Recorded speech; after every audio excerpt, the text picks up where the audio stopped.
First Date. A Valentine's Day Small-Town Romance. February 1st. Book 1. By Win Valentine. Copyright 2026 by Win Valentine. All rights reserved. No part of this book may be reproduced in any form or by any electronic or mechanical means, including information storage and retrieval systems, without written permission from the author, except for the use of brief quotations in a book review. 1. It was 5 degrees below zero in Valentine's Verge, the kind of wet, heavy cold that made the historical windows of Hallie's office rattle in their frames. But Hallie didn't notice. She was too busy trying to save the First Date Festival from unraveling one sticky note at a time. She stood in her office, plan of heart, which was less a workspace and more a battlefield of aesthetics. A neon pink sticky note was currently the most pressing casualty. It was a critical action item, but the humidity from the percolator or the sheer weight of its own importance had caused the glue to fail. It fluttered against the corkboard, a dying butterfly of obligation. Hallie reached out, her fingers stiff from typing, and pressed the pink square back into place. She held it there for a count of 5, as if her own willpower could bond paper to cork. Order 500 yards of satin ribbon, blush, not baby pink. Confirm delivery of 200 Lovers lattes to the morning kickoff. Check structural integrity of the pavilion. It's going to work, she whispered to the empty room. Everything is under control. The office was a jewel box of a room tucked into the second floor of the Hearth, a renovated historic mill that served as the heartbeat of the village.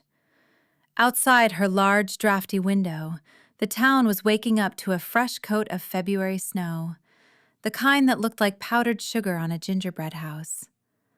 From here, Valentine's Verge looked perfect, a postcard for the capital of romance. Inside, the reality was messier. 3 folding tables were pushed together in the center of the room, groaning under the weight of fabric swatches in every shade of red and pink known to man. Venue maps with tiny flags representing portable toilets, and vendor contracts thick enough to stop a bullet. The air smelled of stale coffee, her 4th cup of the morning, and the sharp chemical tang of a laser printer that was currently gasping for its life. Her phone buzzed against the table, the vibration rattling a jar of color-coded pens. She didn't have to look to know who it was. Mark, the florist from the next town over, had been checking in with suspicious frequency. Mark. Hey, Hallie. I finally tracked down those specific salmon roses you wanted for the VIP banquet. They're gorgeous. Also, since the shipment is coming in Friday, are you free that night? The pub has that new folk band from Burlington. Hallie stared at the screen, a small, tired sigh escaping her lips. Friday night. The night before the grand opening of the festival. The night she usually spent triple-checking the security schedules and hand-tying bows on programs because she didn't trust the interns to get the loops symmetrical. She typed with practiced efficiency. Hey, Mark. Roses are lifesavers. Friday is impossible. Last-minute prep. Can't risk a hangover or a late night. Rain check? She hit send and immediately flipped the phone face down. Liar, a voice said from the doorway. Hallie jumped, a handful of paper clips scattering across her spreadsheet. Rose was leaning against the doorframe, her hair a chaotic halo of dark curls, a smudge of soot on her cheek that suggested she'd been at her forge since dawn. She was holding 2 oversized ceramic mugs, the steam rising in lazy curls. I'm not lying, Hallie said, turning around and trying to look busier than she already was. I am busy, categorically, historically busy. You're busy every Friday, Rose pointed out, stepping over a stack of February 1st brochures to set the coffees down. And every Saturday, and most Tuesdays. Mark has asked you out 3 times since Christmas, Hallie. The man brings you flowers for a living. It's practically a rom-com setup waiting for a protagonist to stop being a coward. He brings me flowers because I pay him with the town's marketing budget, Hallie corrected, grabbing her mug with both hands. It was the Heartstopper from Cupid's Cocoa, triple shot mocha with raspberry. The first sip was like a hug for her brain. And I can't date Mark. He's a vendor. If we break up, who's going to handle the Valentine's Day floral arrangements for the next 5 years? It's a logistical nightmare. Everything is a nightmare if you look at it through a spreadsheet, Hal. You can't formula your way into a relationship. Watch me. Hallie took another sip, the heat of the mug seeping into her palms. Besides, who has the emotional bandwidth? I have 6,000 people descending on this town in 4 days. They are coming here to find magic, to fall in love, to have the first date that changes their lives. I am the architect of their happiness. I can't be distracted by my own whatever it is I'm lacking. You organized the first date festival, Rose deadpanned, hopping onto the edge of the desk and narrowly missing a display of heart-shaped chocolates. The irony is thick enough to spread on sourdough. You're like a wedding planner who hates weddings. I don't hate weddings. I love the idea of weddings, Hallie countered. I just don't want to be the one in the white dress when there are so many things that could go wrong with the catering. I'm the stage manager, Rose. If I start acting in the play, who's going to make sure the lights come on at the right time? Rose sighed, her expression softening from teasing to genuine concern. One day, you're going to realize the play sucks if looking at the lighting rig is the only entertainment you allow yourself. Profound.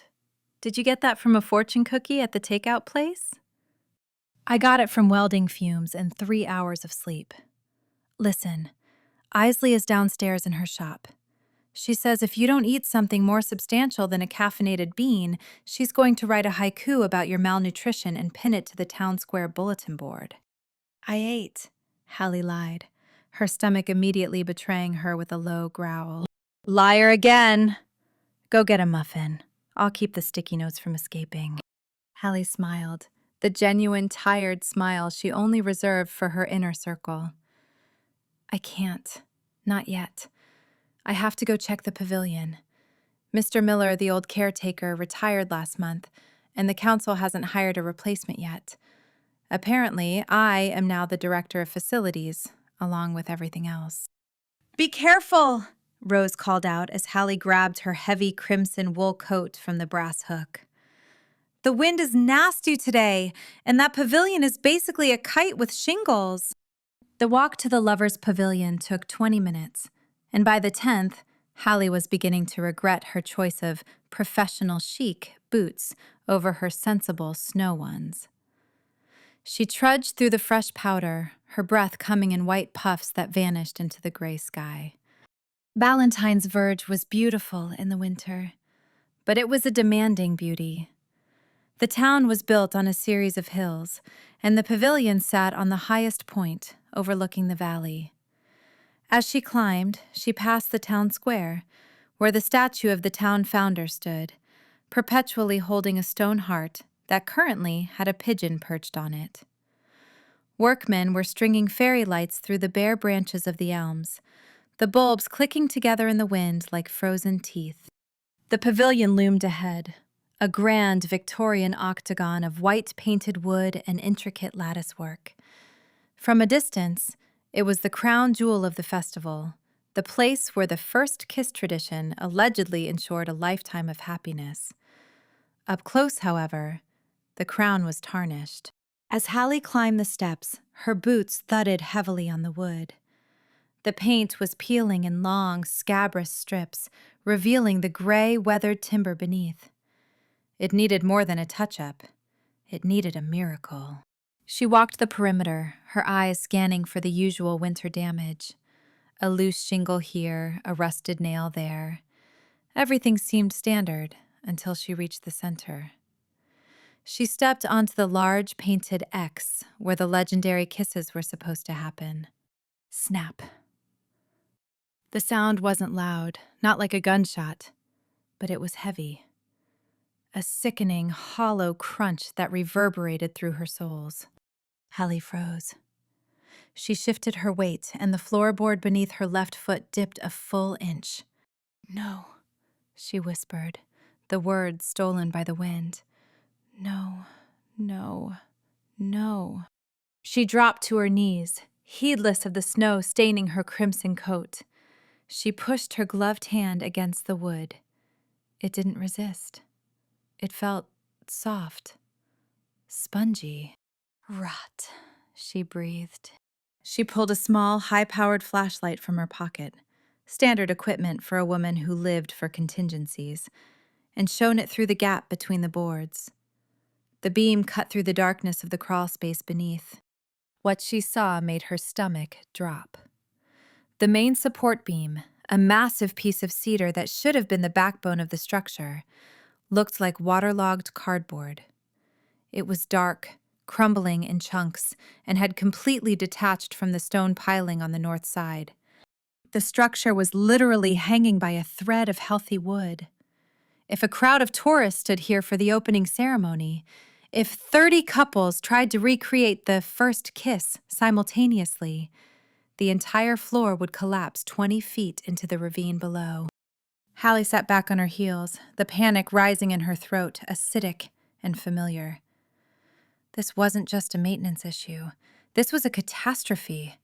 If the pavilion was closed, the festival was gutted. More importantly, if it failed while people were on it. She pulled out her phone with shaking fingers. Her list of contractors was long, but she knew the reality. It was 4 days before Valentine's Day. Every carpenter in the county was either backed up with indoor renovations or had already retreated to a cabin with a bottle of bourbon for the season. She needed someone who could do the impossible. Someone who didn't care about office hours or holiday spirit. There was only one name at the top of the list, written in her own handwriting with 3 exclamation points. Roan Blackwood. The man was a local legend for 2 things: being the finest woodworker in the state of Vermont, and being the most difficult human being currently breathing air. He lived in a house he'd built himself halfway up the mountain and treated the town's romance-based economy with the kind of disdain most people reserved for telemarketers. "Please don't make me call him," she prayed to the gray sky. The universe didn't answer. A massive chunk of snow slid off the pavilion roof with a wet, heavy thwack, shaking the already compromised floor. Hallie dialed. Blackwood. The voice that answered was like gravel being poured down a metal chute. It was deep, rough, and entirely lacking in anything resembling a greeting. "Rowan, it's Hallie, from the festival committee?" Silence. For a long moment, the only thing she could hear was the frantic thumping of her own heart and the distant, rhythmic whine of a power saw in the background. Then, the saw cut off. "I'm not buying cookies, Hallie." "I'm not selling cookies, Roan. I have a structural emergency at the Lovers Pavilion." "Structural emergency?" She could practically hear him rolling his eyes. "What, did a heart-shaped wreath fall down? Use a bigger nail." "The center support beam is rotting through, Roan. I'm kneeling on the floor right now and it just gave way under my foot. The wood is spongy. It's completely detached from the piling." The silence on the other end lasted longer this time. "Spongy?" His tone shifted, the sarcasm replaced by a sharp, professional edge. "Wood isn't supposed to be spongy. Did you try freezing it? Might get through the weekend if it stays below 0. "It's not funny. The festival starts in 4 days. If this pavilion is closed, the town loses its main draw. If it stays open and someone falls..." "Then cancel the event," he said, the gruffness returning. "Or put up a swim-at-your-own-risk sign. It's an old building, Hallie. Things rot. That's what they do." "It's not just an old building. It's the Lovers Pavilion. It is the one place people in this town go to believe in something better than their daily grind. It's a symbol." "It's a tourist trap with a paint job," he countered. Go call Barrison. He likes painting over rot. Barrison is closed for the season. He's in Florida. You're the only one who can fix this, and you know it. I have a workshop full of commissions and a roof of my own to clear. I don't do festival emergencies. It is hope, Roan, she snapped, her voice cracking with a mixture of cold and desperation. And if you let it fall because you're too busy being a misanthropic lumberjack in your mountain fortress, then you have a heart of sawdust. There was a pause. She held her breath, certain he was about to hang up. Heart of sawdust, he repeated. He sounded almost amused, which was worse. I'm freezing. I'm panicked, and I'm looking at the death of my career and possibly several tourists, Hallie said, her voice trembling. Name your price. Double your rate. Triple it. Just come look at it. Please. She heard a heavy sigh, the sound of someone who knew they were about to regret their next sentence. I'll be there in 20 minutes. If you're not standing on the path when I pull up, I'm turning the truck around. And stay off the center of the floor, Thorne. If that beam is as bad as you say, gravity is just looking for a reason to introduce itself. The line went dead. Hallie lowered the phone, her hand still shaking. She looked down at the dark, wet rot peeking through the floorboards. You better fix this, Blackwood, she whispered, pulling her coat tighter against the biting wind. Because I can't be the one who lets the fairy tale collapse. 2. The 20-minute timeline Roan had given her came and went, swallowed by the increasing ferocity of the snow. Hallie paced the gravel path at the base of the pavilion stairs, her professional boots now thoroughly soaked and her toes numb. She hugged her clipboard to her chest like a shield, the pages within damp and curling at the edges. She had tried calling 3 other contractors while she waited, desperation gnawing at her resolve. Barrison Construction. Sorry, Miss Thorne, we're in Key West until March. Send photos. Miller and Sons. A voicemail box that was full. Apex Maintenance. A corporate line that put her on hold to the tune of a synthesized jazz version of Careless Whisper before disconnecting. She was alone. Just her, the rotting gazebo, and the ghost of a winter festival that was rapidly turning into a public relations disaster. Come on, Roan, she muttered, stomping her feet to keep the circulation moving. Don't be the Grinch today. Be the slightly less angry Grinch. A low rumble cut through the wind. It wasn't thunder. It was deeper, more mechanical. A black pickup truck, older than most of the voters in town and scarred with rust, rounded the bend. It fishtailed slightly on the ice, corrected with a growl of the engine, and crunched to a halt right in front of her. The door groaned open, and Roan Blackwood stepped out. He was a lot. Hallie had known him since high school, mostly by reputation and the occasional glare across the grocery store aisle. But seeing him up close was different. He was tall, broad-shouldered in a way that gym memberships couldn't replicate, and dressed in layers of flannel and canvas that looked like they had seen actual labor.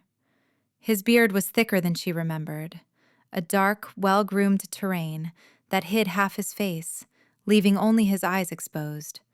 Gray, sharp, and currently narrowed in judgment. He didn't say hello.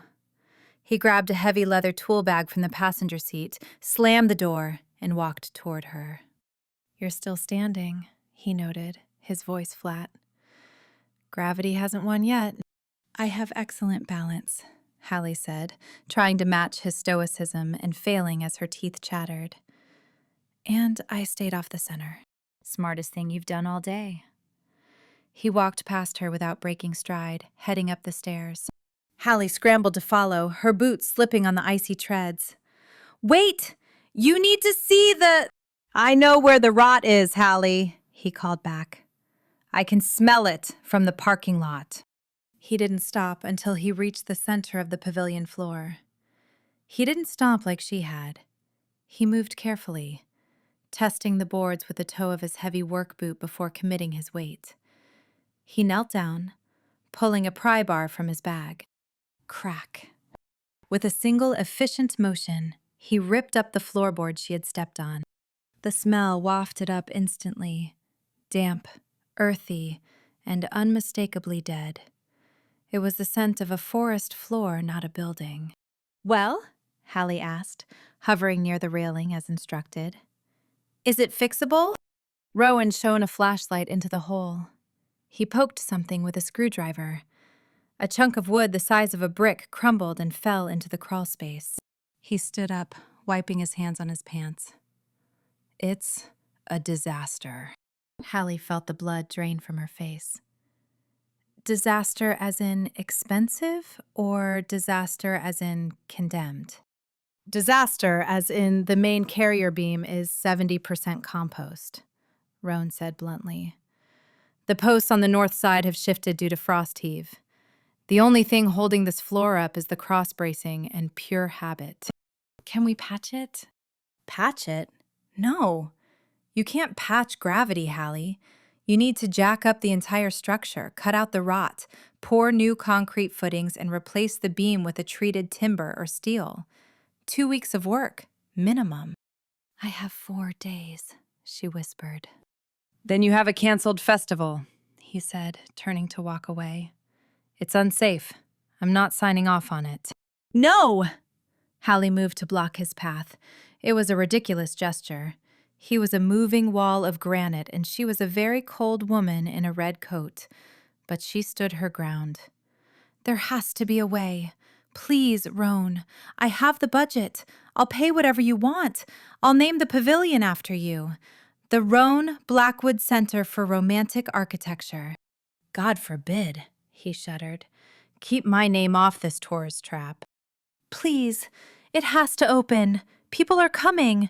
Small businesses are counting on this weekend to pay their rent for the next 3 months. If I cancel, Cupid's Cocoa goes under. The stationery shop loses its best week. It's not just a party, Roan. It's the town." He stopped. He looked down at her.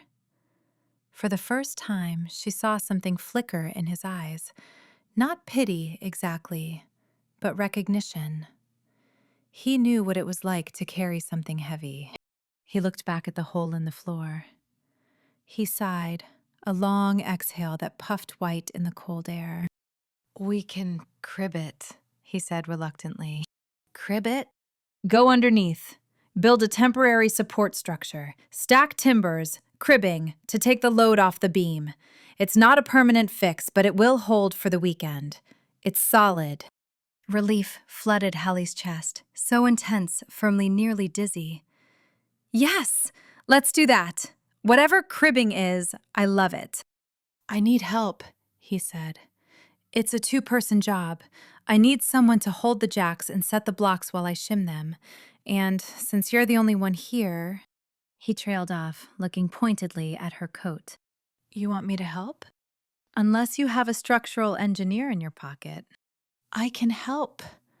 I'm capable. I can hold things." "Can you crawl?"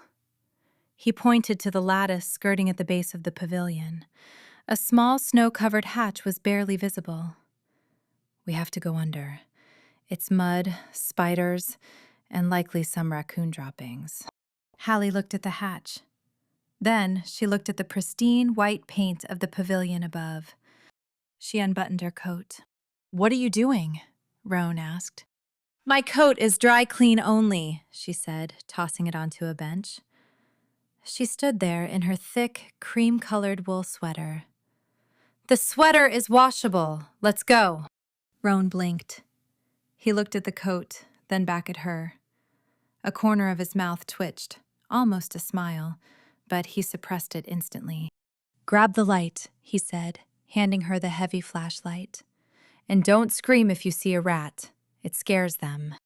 "I don't scream," Hallie lied. They walked down the stairs and around to the side. Roan cleared the snow from the hatch with a few swipes of his boot. He opened it. Darkness yawned back. He went in first, sliding on his back into the crawl space. Hallie followed. It was colder down here, if that was possible.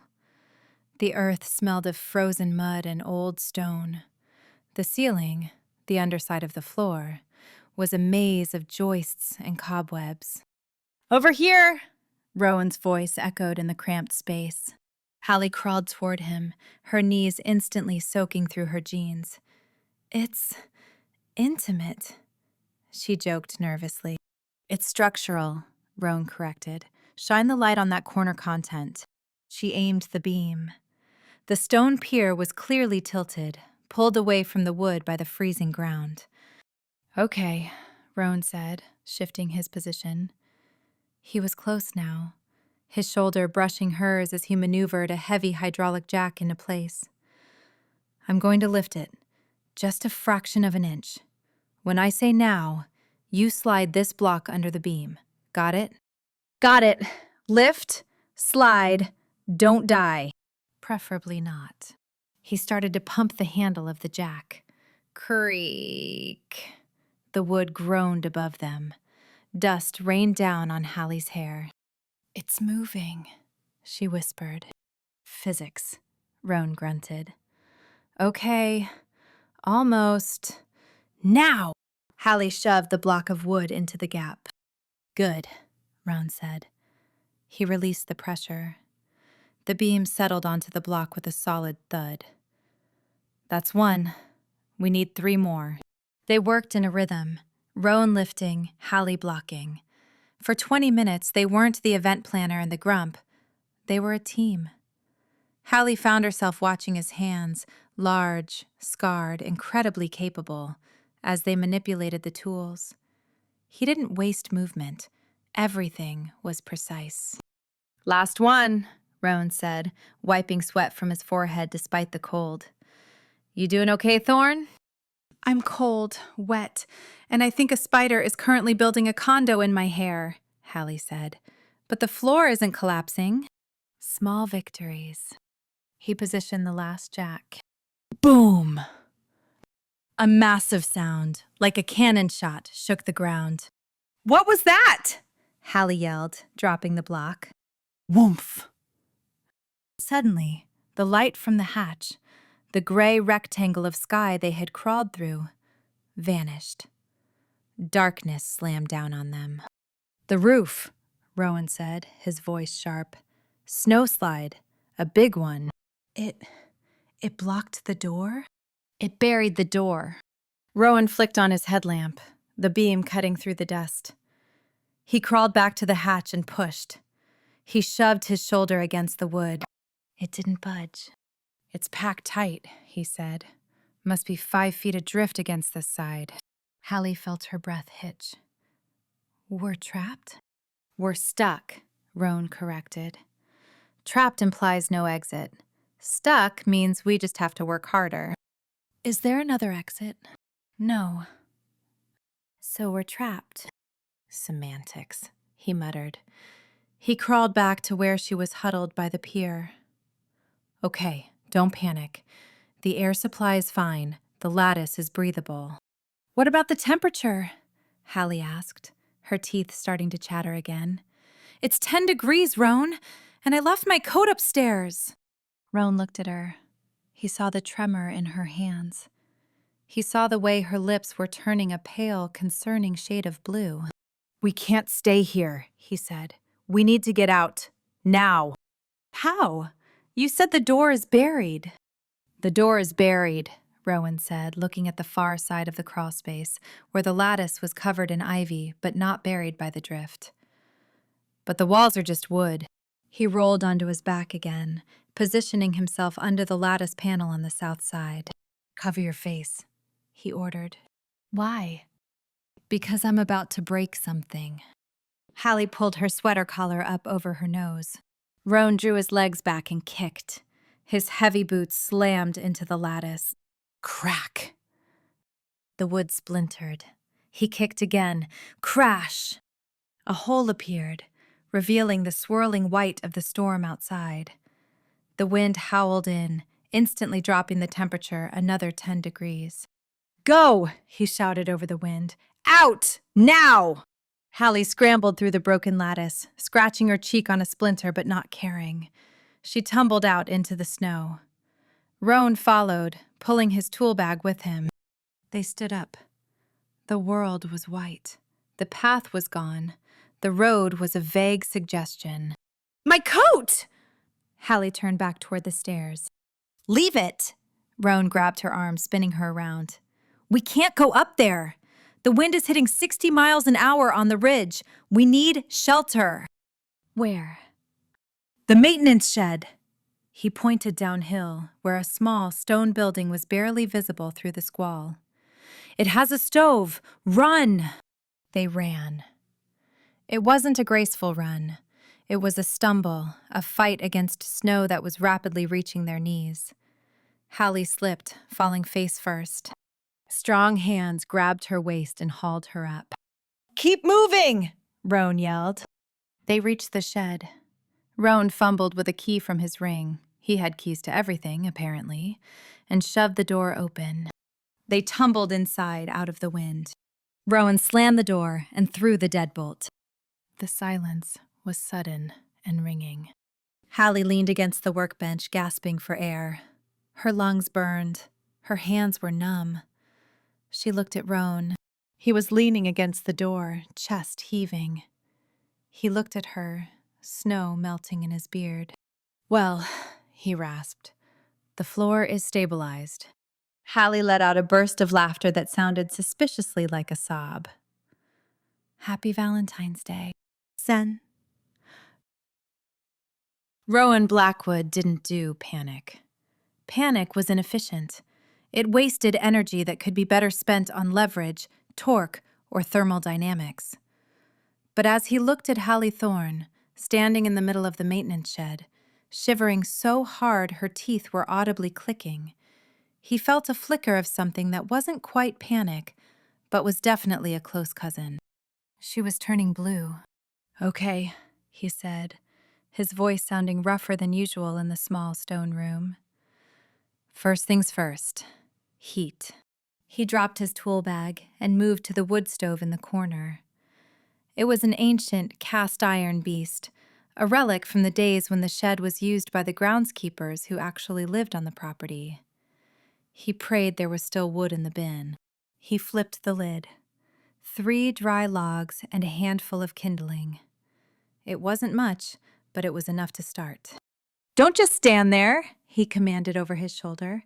"Keep moving, jumping jacks, jog in place, whatever. Just generate body heat." I can't feel my feet," Hallie stuttered. Roan struck a match. The dry paper flared, catching the kindling. He waited until the flames licked the wood, then shut the door and adjusted the flue. The stove ticked as the metal expanded. He turned back to her. She hadn't moved. She was hugging herself, her eyes wide and unfocused. Hypothermia. Stage 1. "Hallie." He crossed the room in 2 strides. He grabbed her shoulders. "Look at me." She looked up. Her eyelashes were clumped with melting snow. "I left my coat. It was cashmere." "Forget the coat. We need to get you dry." He scanned the room. It was a utilitarian space. Workbench, lawnmower, shelves of oil and gas cans. In the corner, draped over a rusty tractor seat, were 2 moth-eaten wool blankets. He grabbed them. They smelled of dust and mice, but they were dry. "Your sweater," he said. "Take it off." Hallie blinked sluggishly. "What?" "It's wet wool. It's pulling heat away from your core. Take it off." She stared at him, her brain clearly buffering. I'm not wearing a shirt underneath," she whispered, a flush of color finally returning to her cheeks, though probably from embarrassment rather than warmth. Roan paused. He looked at her heavily knitted sweater. It was soaked through from the crawlspace mud and the snow. He sighed. He started unbuttoning his own flannel shirt. "Roan?" "I have a thermal," he said, stripping the plaid shirt off. Underneath, he wore a gray waffle-knit thermal Henley. It was dry. He pulled that off too, leaving him in just his undershirt. The cold air hitting his skin was bracing, but he ran hot. Always had. He handed her the thermal. Put this on, then the blanket. Turn around. Hallie took the shirt. Her hands were shaking so bad she almost dropped it. She turned her back to him. Roan occupied himself with feeding the fire, listening to the soft rustle of wet wool hitting the concrete floor. He stared resolutely at the cast-iron door. He wasn't going to look. He wasn't. "Okay," she said. Her voice was muffled. He turned. She was wearing his thermal. It swamped her, the sleeves hanging past her hands, the hem hitting her mid-thigh. She had wrapped the gray blanket around her shoulders like a shawl. She looked ridiculous and fragile and, annoyingly, kind of beautiful. "Sit," he said, pointing to the old recliner near the stove. "Get your boots off." She sat. She struggled with the laces of her professional chic boots. "Here," Roan growled, batting her hands away. He knelt in front of her. He untied the wet leather and pulled the boots off. Her socks were soaked. "Socks too," he ordered. She peeled them off. Her feet were pale, almost translucent. Roan took his own socks off, thick, dry wool, and handed them to her. "Put these on." "But then your feet will be cold," she argued. "My boots are lined. Put them on, Thorne." She did. They came up to her knees like stockings. Roan stood up and walked to the single, grime-encrusted window. Outside, the world was a void, white on white. The wind battered the glass, whistling through the cracks in the frame. "We're not going anywhere tonight," he announced. "Tonight?" Hallie squeaked. "But the committee meeting, the ribbon-cutting prep." "Canceled by act of God," Roan said. "Or act of barometric pressure. That road is a luge run. Even my truck wouldn't make it down until the plows come through, and they won't touch this hill until the wind dies down." "So we're trapped," she said again, testing the word. "We're safe," Roan corrected. "We have heat. We have shelter." "Do we have food?" Roan looked at the workbench. He walked over and picked up a dusty glass bottle. "Brandy," he read the label. "Vintage unknown, likely medicinal." "I'll take it." He cracked the seal and took a sniff. It smelled like alcohol and raisins. He walked back to her and handed her the bottle. "Small sips. It'll warm you up." She took a sip and grimaced, coughing. "It tastes like gasoline and fruitcake." "It's effective." He dragged a wooden crate over to the fire and sat down, stretching his legs out. He was still in his undershirt and flannel, having committed his thermal to the cause. He rubbed his hands together near the stove. "So," Hallie said, the color finally returning to her lips. She tucked her legs up under her on the chair, looking like a gray, shapeless lump. "The pavilion," Roan groaned. "Can we not talk about the gazebo while we are literally surviving a blizzard?" "It's not a gazebo. Gazebos are octagonal and open. A pavilion is—" "A big gazebo," Roan finished. "It's a money pit, Hallie, I told you. The drainage is shot. The hill is sliding." "But we fixed it," she insisted. "The cribbing." "We put a Band-Aid on a gunshot wound. It'll hold for the weekend. Maybe. If nobody decides to start a mosh pit." "It's a romantic festival, Roan. No moshing. Just swaying." "Swaying produces rhythmic load," he muttered. "Harmonic resonance. It's actually worse for structure than moshing." Hallie stared at him. "You really hate it, don't you? My festival." Roan looked into the fire. The flames reflected in his eyes. "I don't hate the festival," he said quietly. "I hate the lie." "What lie?" "The lie that you can build something lasting out of paint and ribbons," he said. "That pavilion? My grandfather built it. Silas Blackwood. He framed it with hand-hewn white oak. He cut the joinery so tight you couldn't slide a piece of paper between the beams. It was built to last 100 years. And it has, Hallie pointed out. It's 1928 to now, almost 100. It lasted because he cared about the bones, Roan said, his voice tightening. But for the last 20 years, the town has just slapped paint on it. Make it look pretty for the tourists. They covered up the rot. They ignored the foundation. They let the soul of the thing die because they were too busy selling the image of it. He looked at her. That's what this festival is, Hallie. It's paint over rot. You sell love like a commodity, but you don't invest in the things that make it real. Like, I don't know, structural integrity. Hallie was silent for a long moment. She took another sip of the terrible brandy. I know, she said softly. Roan blinked. You know? I know it's paint, she admitted. I know the first kiss spot is just a floorboard. I know the love potions at the apothecary are just sparkling cider with food coloring. I know it's a show. She pulled the blanket tighter. But people need the show, Roan. They come here because their lives are hard and lonely and full of rot. They come here for 3 days to pretend that magic exists, to pretend that love is easy and pretty and comes with a ribbon. She looked at him, her eyes fierce in the firelight. I'm not selling a lie. I'm selling heavy-duty, structural-grade hope. And if I have to use paint and ribbon to hold it up, I will. Because sometimes the paint is the only thing protecting the wood from the weather. Roan stared at her. He had always thought of Hallie Thorne as fluff. The girl with the color-coded binder. The girl who cared more about napkin folds than foundation depths. But sitting there, wrapped in his shirt, smelling like wet wool and brandy, defending her hope with the same intensity he defended his joinery, she didn't look like fluff. She looked like steel. Structural grade hope, he repeated, a small smirk tugging at his mouth. Is that an industry term? It is now, she said. She passed him the bottle. Drink, you're shivering. Roan took the bottle. Their fingers brushed.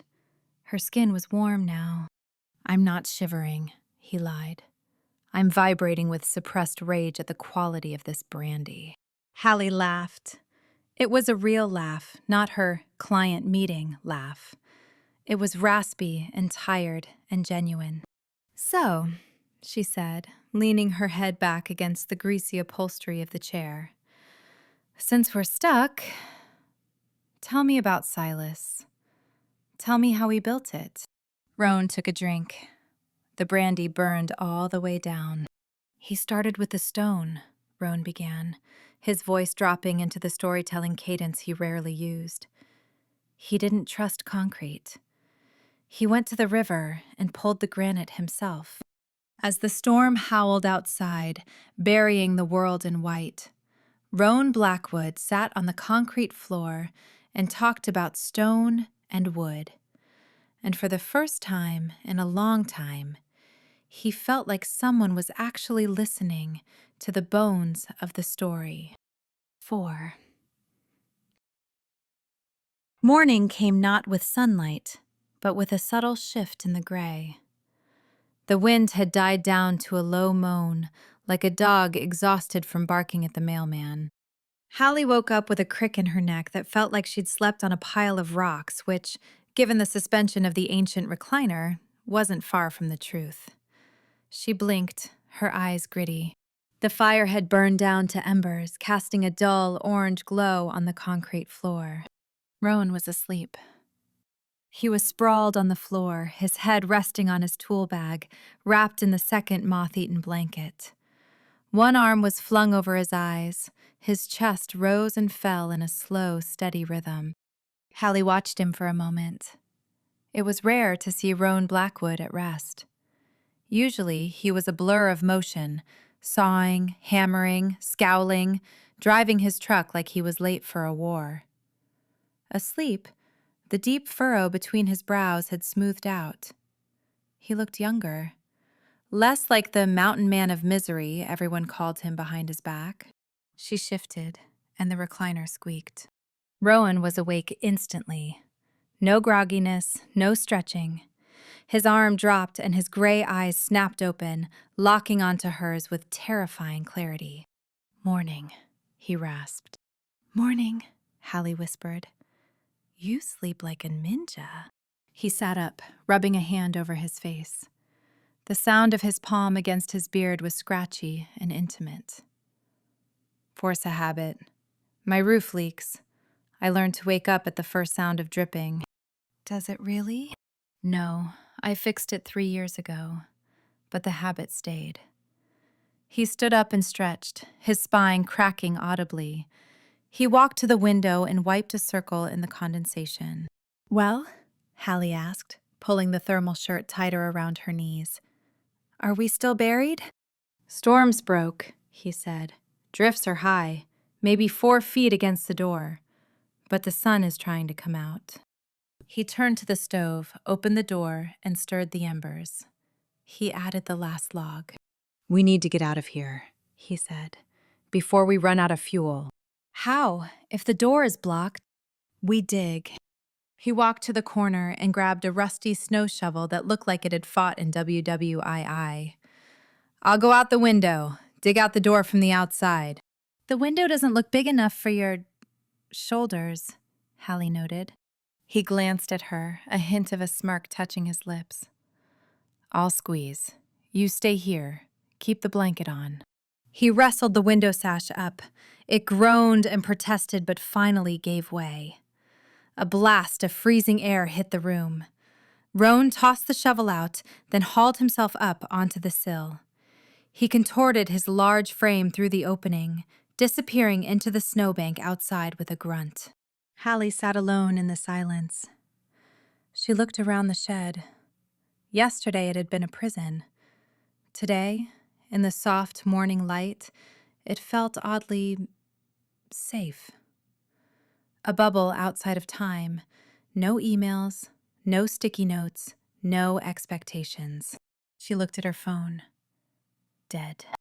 "Structural grade hope," she murmured to herself. Thump. Scrape. Thump. The sound of shoveling. 10 minutes later, the door handle rattled. Then the deadbolt turned. The door swung open, bringing a cascade of snow with it. Rowan stood there, framed by a blindingly white world.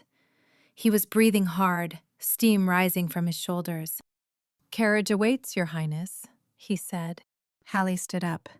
Her legs were shaky. She walked to the door, still wearing his socks and thermal. "My clothes." "Dryish," Roan said, pointing to where he'd hung her jeans near the stove before he slept. "But keep the socks. Yours are frozen solid." She quickly changed, hopping on one foot to pull her jeans on while Rowan politely studied the horizon. She kept his thermal on, tucking it into, and pulled her damp sweater over it. "Ready," she said. They stepped out. The scene was breathtaking. The storm had scrubbed the sky clean, leaving it a piercing, painful blue. The snow leveled everything, bushes, benches, fences, into soft, rolling dunes of white. "The pavilion," Hallie gasped. They looked up the hill. The Lovers Pavilion stood glittering in the sun. The snowdrift that had trapped them had banked up against the lattice, actually acting as an insulator. The roof held a massive cap of snow, but the lines were straight.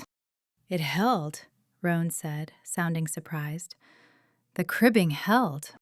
"It's beautiful," Hallie said. "It's a structure," Rowan corrected, but there was no bite in it.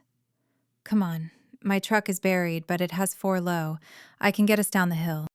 The walk to the truck was a trudge. Roan broke the trail, Hallie stepping in his deep footprints. When they reached the truck, it was a mound of white. Rowan spent another 10 minutes clearing the windshield and grill. They climbed in. The cab was freezing. The vinyl seats were stiff blocks of ice. Roan turned the key. The engine cranked, coughed, and roared to life. He blasted the heat. "Okay," he said, shifting into gear. "Where to? Your place?" "The hearth," Hallie said automatically. "I have to... the meeting, the volunteers." Roan looked at her. "You just spent the night in a shed. You have hypothermia residue. Go home, Thorne." "I can't. The festival is in 3 days. I lost yesterday. I have to make up the time." He stared at her for a long second, his hand on the gear shift. Then he shook his head. "Stubborn," he muttered. "Focused." He drove her to town. The roads were barely plowed, just a single lane carved through the center. Valentine's Verge looked like a snow globe that had been shaken too hard. When he pulled up in front of the hearth, Hallie hesitated. Her hand was on the door handle. She looked at him. "Roan." "Yeah?" "Thank you for everything. The cribbing, the fire, the thermal." "Keep it," he said. "You look like you need the insulation. I'll wash it and return it." "Don't bother." She opened the door. The cold air rushed in. "Hey," he said. She paused, looking back. "The pavilion," he said, staring through the windshield. "It needs a tie rod across the center to keep the walls from spreading under the snow load. I have some steel cable in the shop. I can run it up there later." Hallie smiled. It wasn't her planner smile. It was the smile she had found in the shed.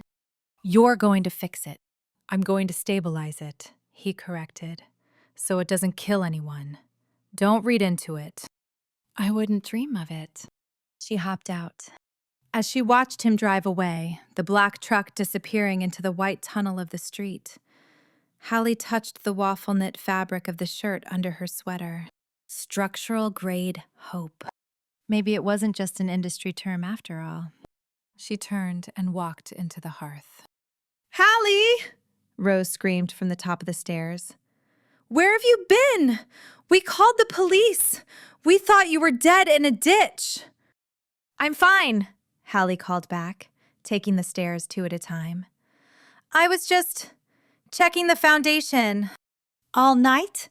Rose demanded, appearing at the railing. She looked frantic. Then her eyes narrowed. She scanned Hallie from head to toe. "Is that..." Rose pointed a soot-stained finger. "Is that a man's thermal shirt peeking out from your sweater?" Hallie looked down. The gray collar was visible.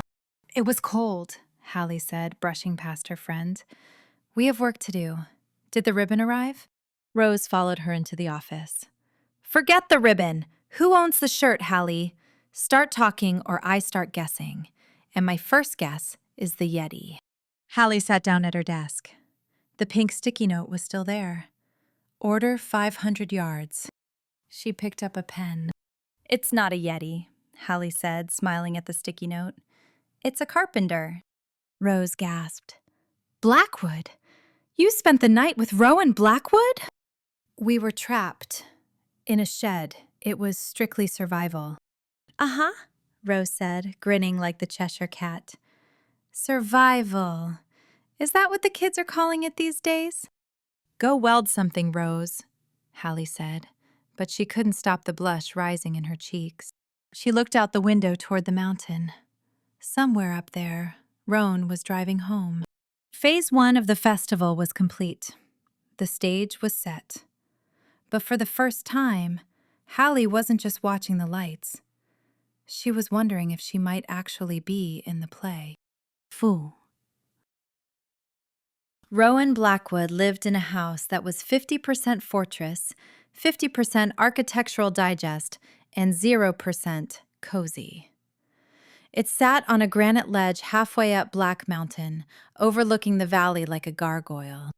He pulled the truck into the barn, which served as his workshop, and killed the engine. The silence of the mountain was different from the silence of the shed. It was thinner, lonelier. He sat in the cab for a moment, his hands gripping the steering wheel.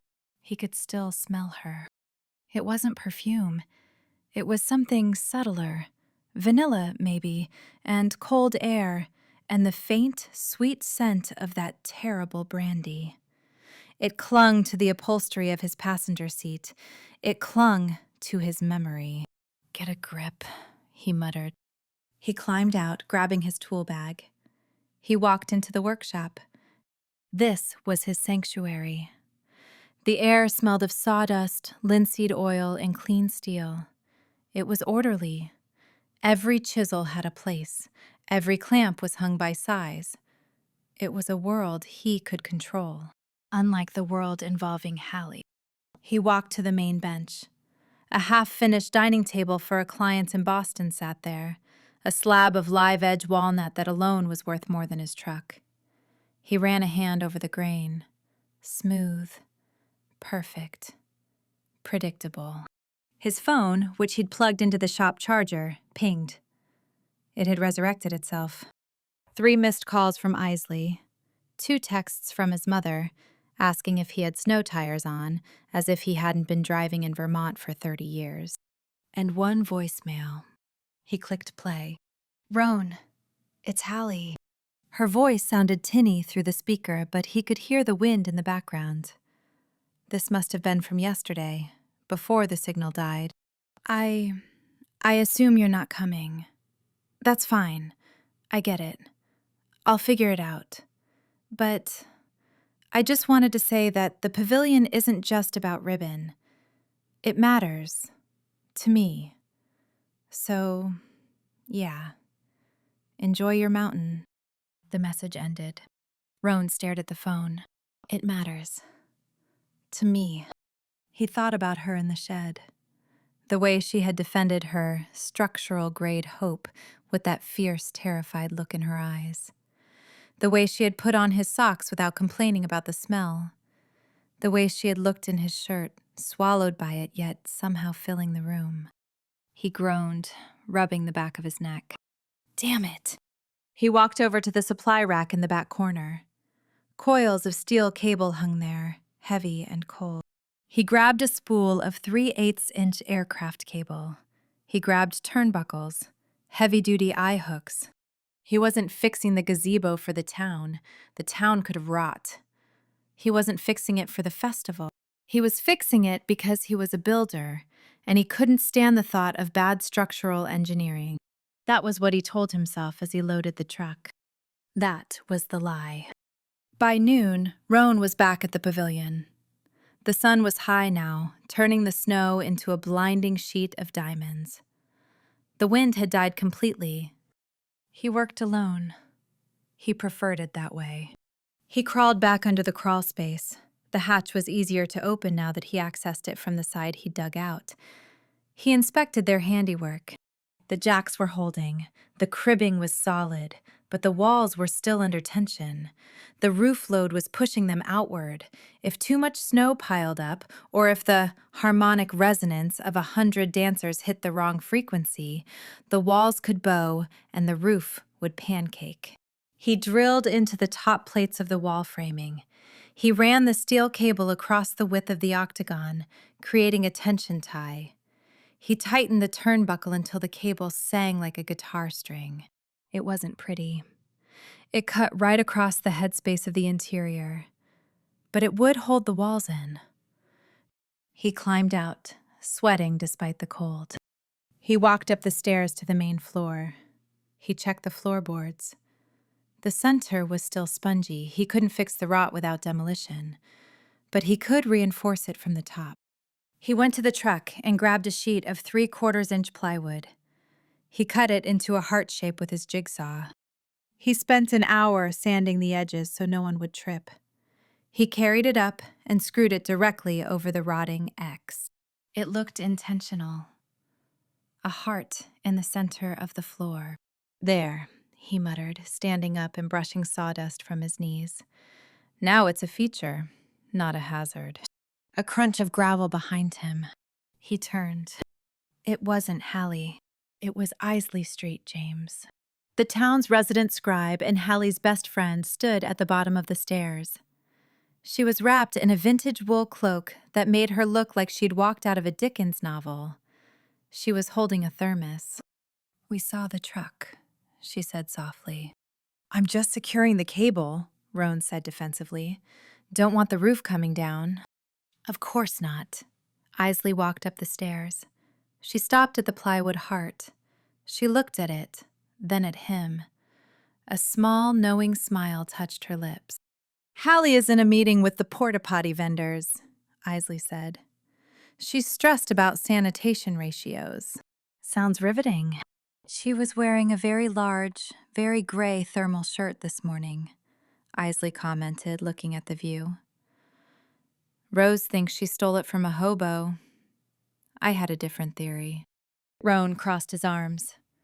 "It was cold in the shed." "I'm sure it was."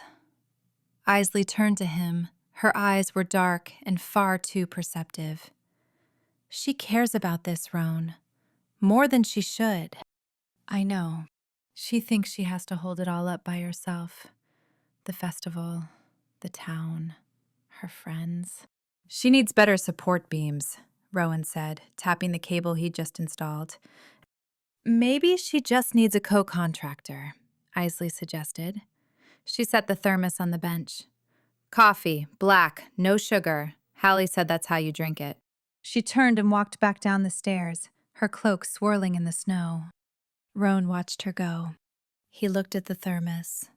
He opened it. The steam rose up, smelling of dark roast and... was that cinnamon? He took a sip. It was hot. It was strong. And yeah, there was a hint of cinnamon. He looked at the plywood heart screwed over the rot. He wasn't just fixing a building anymore. He was reinforcing a foundation. And for the first time in years, the blueprint wasn't quite clear. He packed his tools. The sun was setting, casting long purple shadows across the snow. Tomorrow was Friday, the opening ceremonies. The lights would turn on, the music would start, the tourists would flood in, and Hallie would be in the center of it, spinning her magic. He decided, right then, that he would be there too. Not to dance, God no. Just to watch the load-bearing walls. Solely for safety reasons. Obviously. 6. The silence in the shed was not the peaceful kind. It was the heavy, suffocating silence of two people trapped in a 10 by 10 box with nothing but their own egos and a dwindling pile of firewood. Hallie was organizing the toolbox. Again. She had already categorized the wrenches by size, metric and standard, the screwdrivers by handle color, and the loose nails by length. Now she was attempting to polish a hammer with the hem of Roan's thermal shirt, which she was still wearing. "If you clean that hammer one more time, you're going to rub the steel off," Roan said from the recliner. He hadn't moved in an hour. He was staring at the ceiling, his long legs stretched out towards the stove, his arms crossed over his chest. He looked like a bored predator waiting for a gazelle to make a mistake. "I'm anxious," Hallie snapped, not looking up. "I organize when I'm anxious. It's a coping mechanism. Would you rather I start humming show tunes because I know the entire score of Les Mis?" "Please, no." "Then let me polish the hammer." She attacked a smudge of grease on the handle. "Do you think the wind is dying down?" "No," Roan said. "If anything, it's picking up. Listen to the siding." They listened. The wind was scraping against the cedar shingles like claws. The snow was hitting the window in rhythmic pulses, thwack, thwack, thwack. It sounded like the malicious applause of an audience watching them fail. Hallie dropped the hammer into the bag with a loud clank. She stood up and paced the small strip of clear floor. 3 steps forward, turn. 3 steps back, turn. "This is insane," she muttered. "I have 6,000 things to do. The ribbon cutting is in 72 hours. I need to check the sound system. I need to finalize the catering permits. I need to make sure the ice sculptors have enough blocks." The ice sculptors will be fine, Rowan said dryly. They have plenty of raw material right outside. It's not funny, Roan. This festival is important. Is it?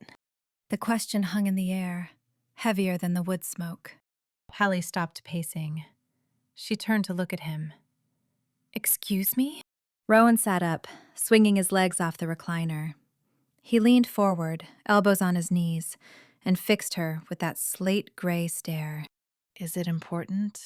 He repeated. Or is it just expensive? It brings in 40% of the town's annual revenue, she recited, the statistic automatic. It supports 36 local businesses. It puts Valentine's Verge on the map. It turns the town into a theme park, Roan countered. It fills the streets with people who don't care about the history. They just want a selfie with a heart-shaped latte. It's loud. It's fake. And it's covering up the fact that half the buildings on Main Street have rotting cornices because the landlords would rather buy neon signs than pay for pointing the brick. That's not fair, Hallie said, her voice rising. We use the revenue for preservation. That's the whole point of the Heritage Fund.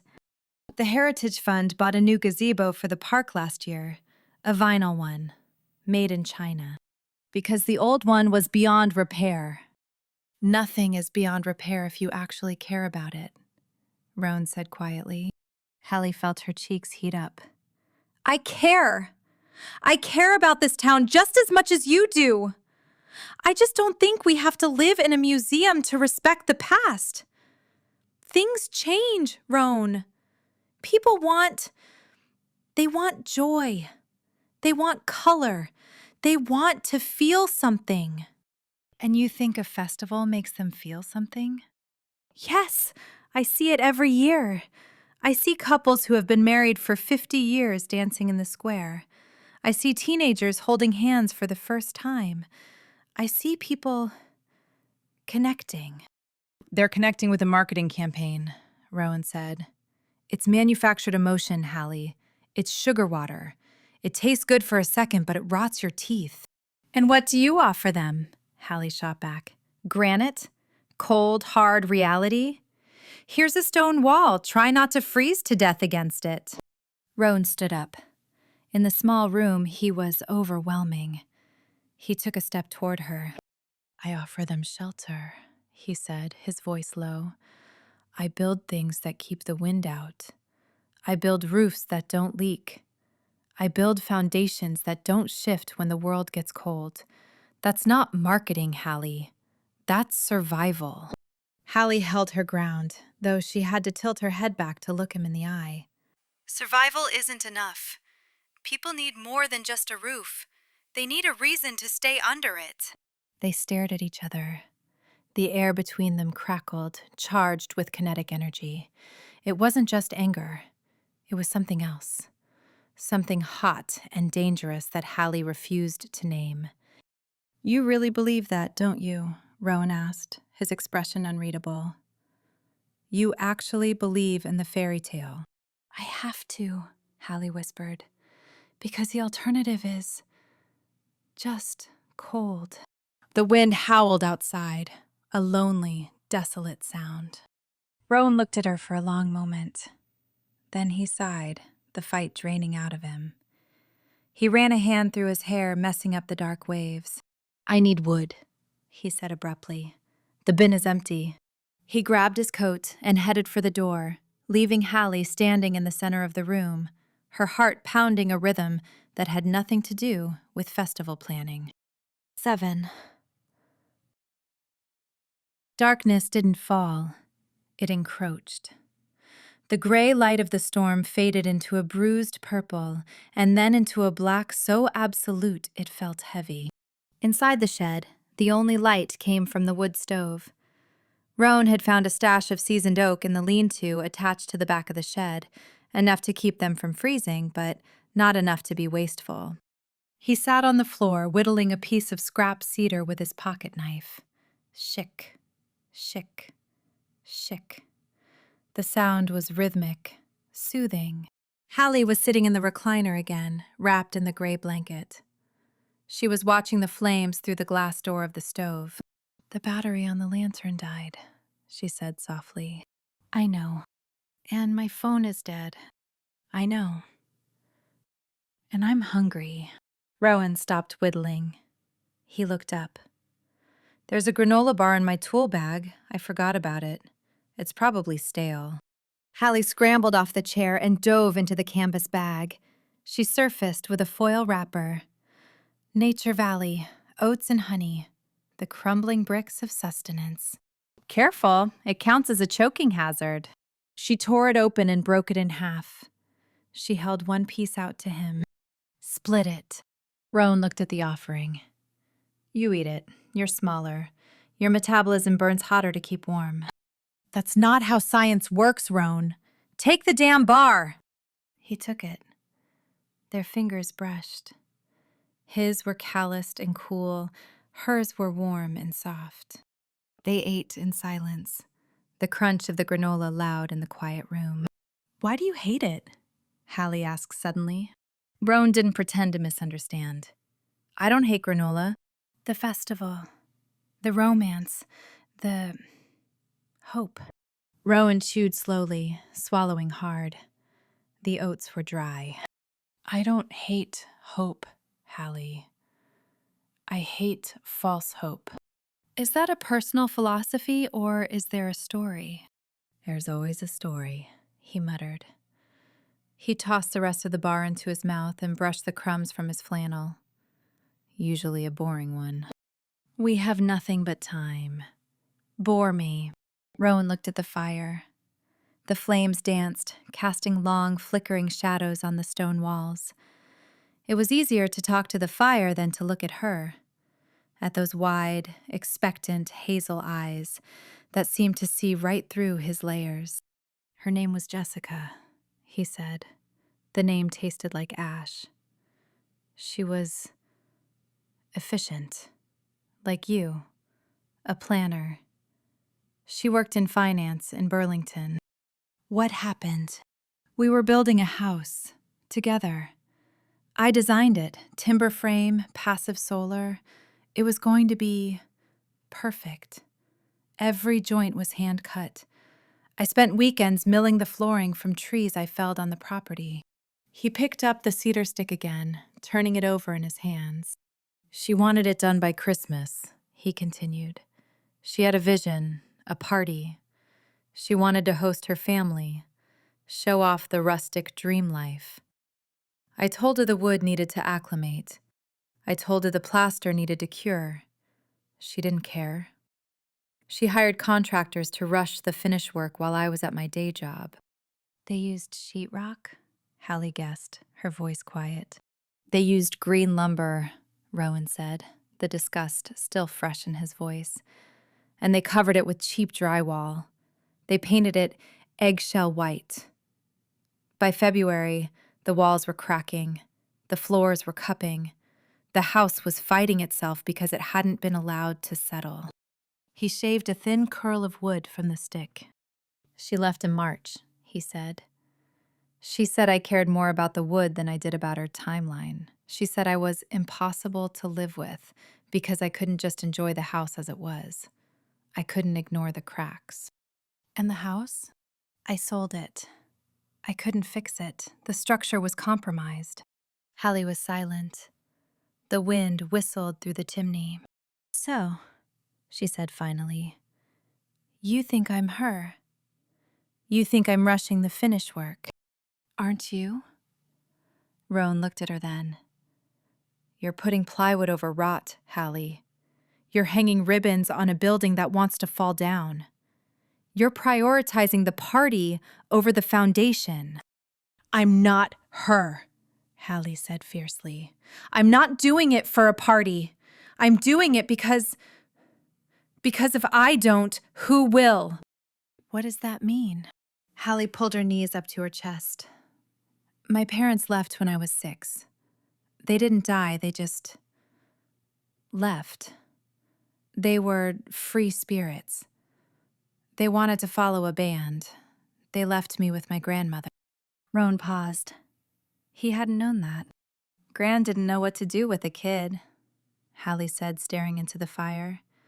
So she gave me jobs. Organize the pantry, Hallie. Plan the garden, Hallie. If I was useful, I got to stay. If I made things pretty, if I made things run smoothly, I was valuable. She looked at him, her eyes shining with unshed tears. I plan the festival because if I make the town happy, if I make everything perfect, then I belong here. I'm not just the debris left behind by two people who didn't want to settle. I'm the foundation.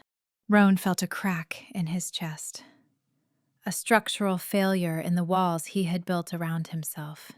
He had thought she was the paint, but she wasn't. She was the mortar. She was holding herself together by sheer force of will, terrified that if she stopped working, she would crumble. "Hallie," he said. His voice was rough. The temperature in the shed seemed to drop.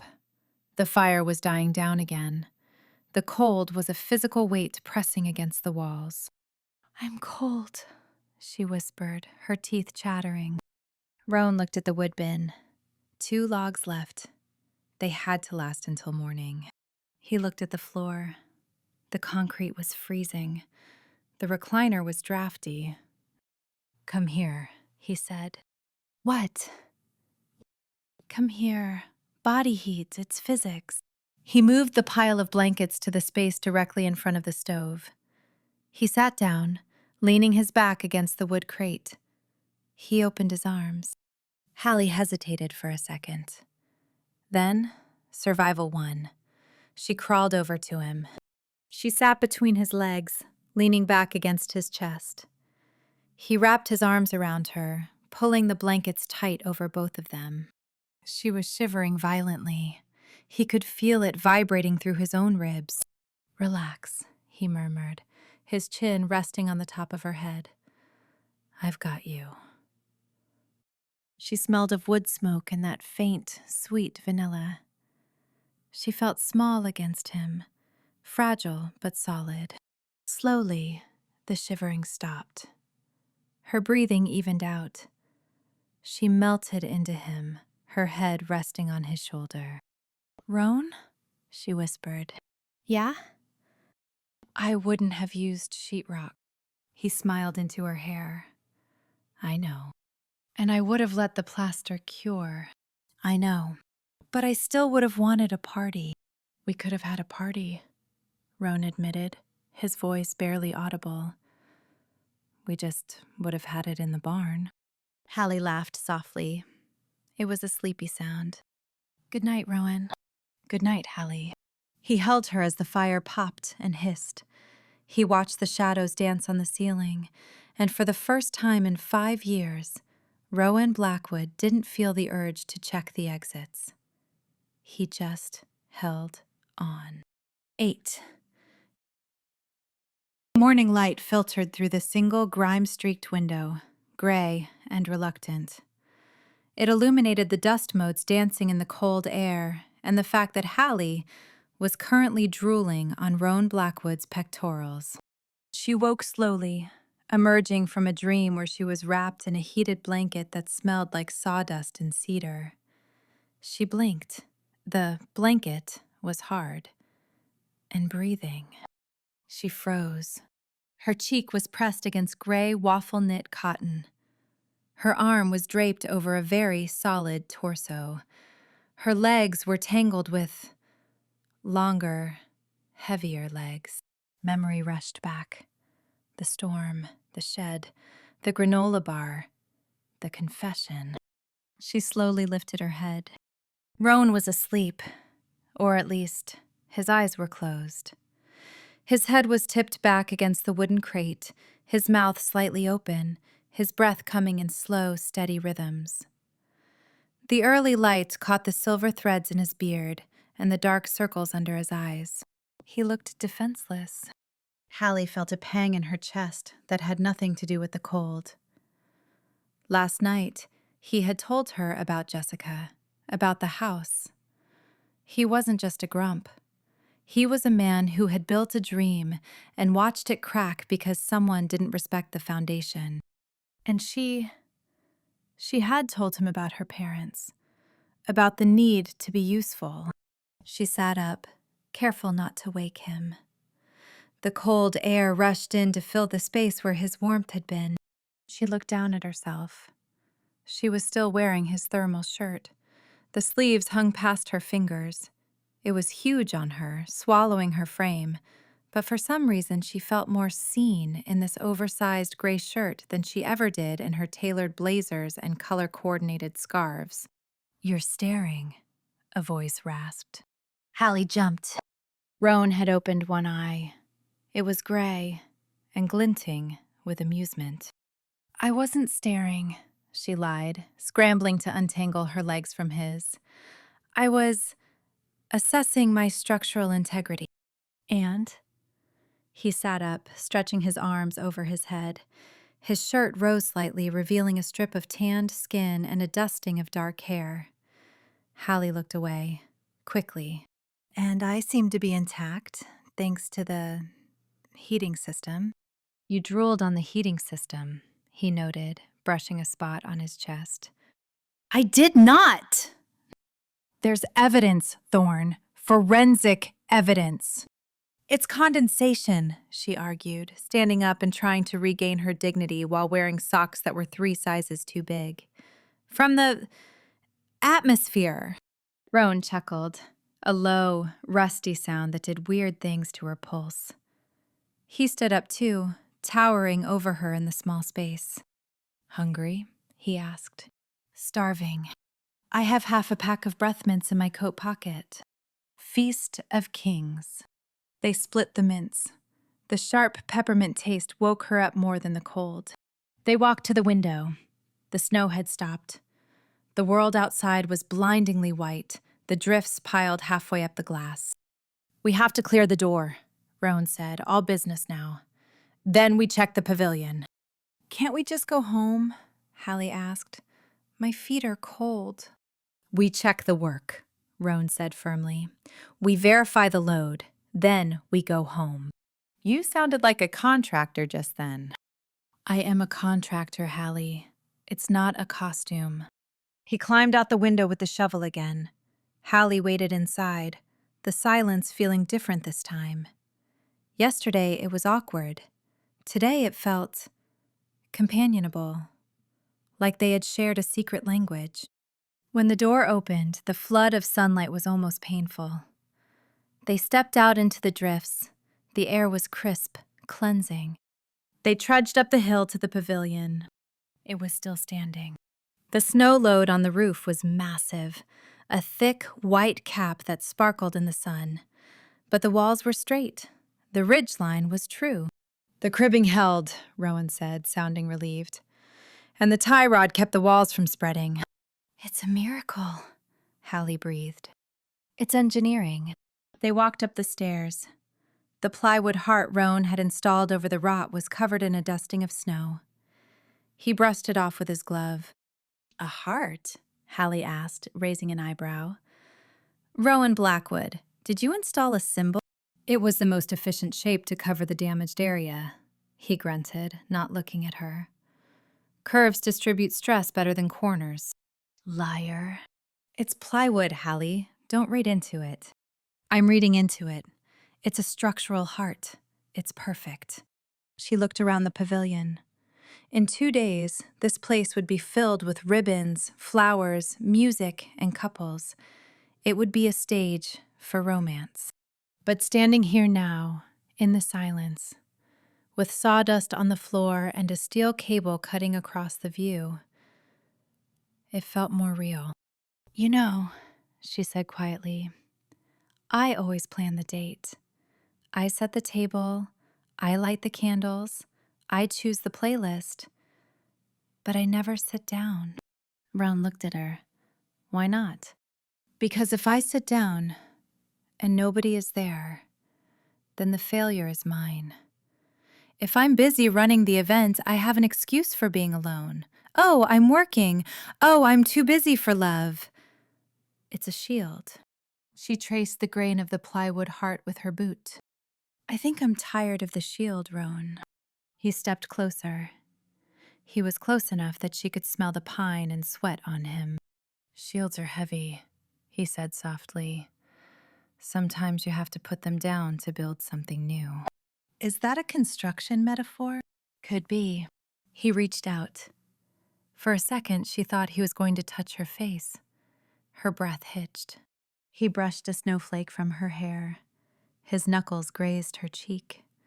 The contact was electric, a jolt that went straight to her toes. We should go, he said, his voice rough, before the plows block us in.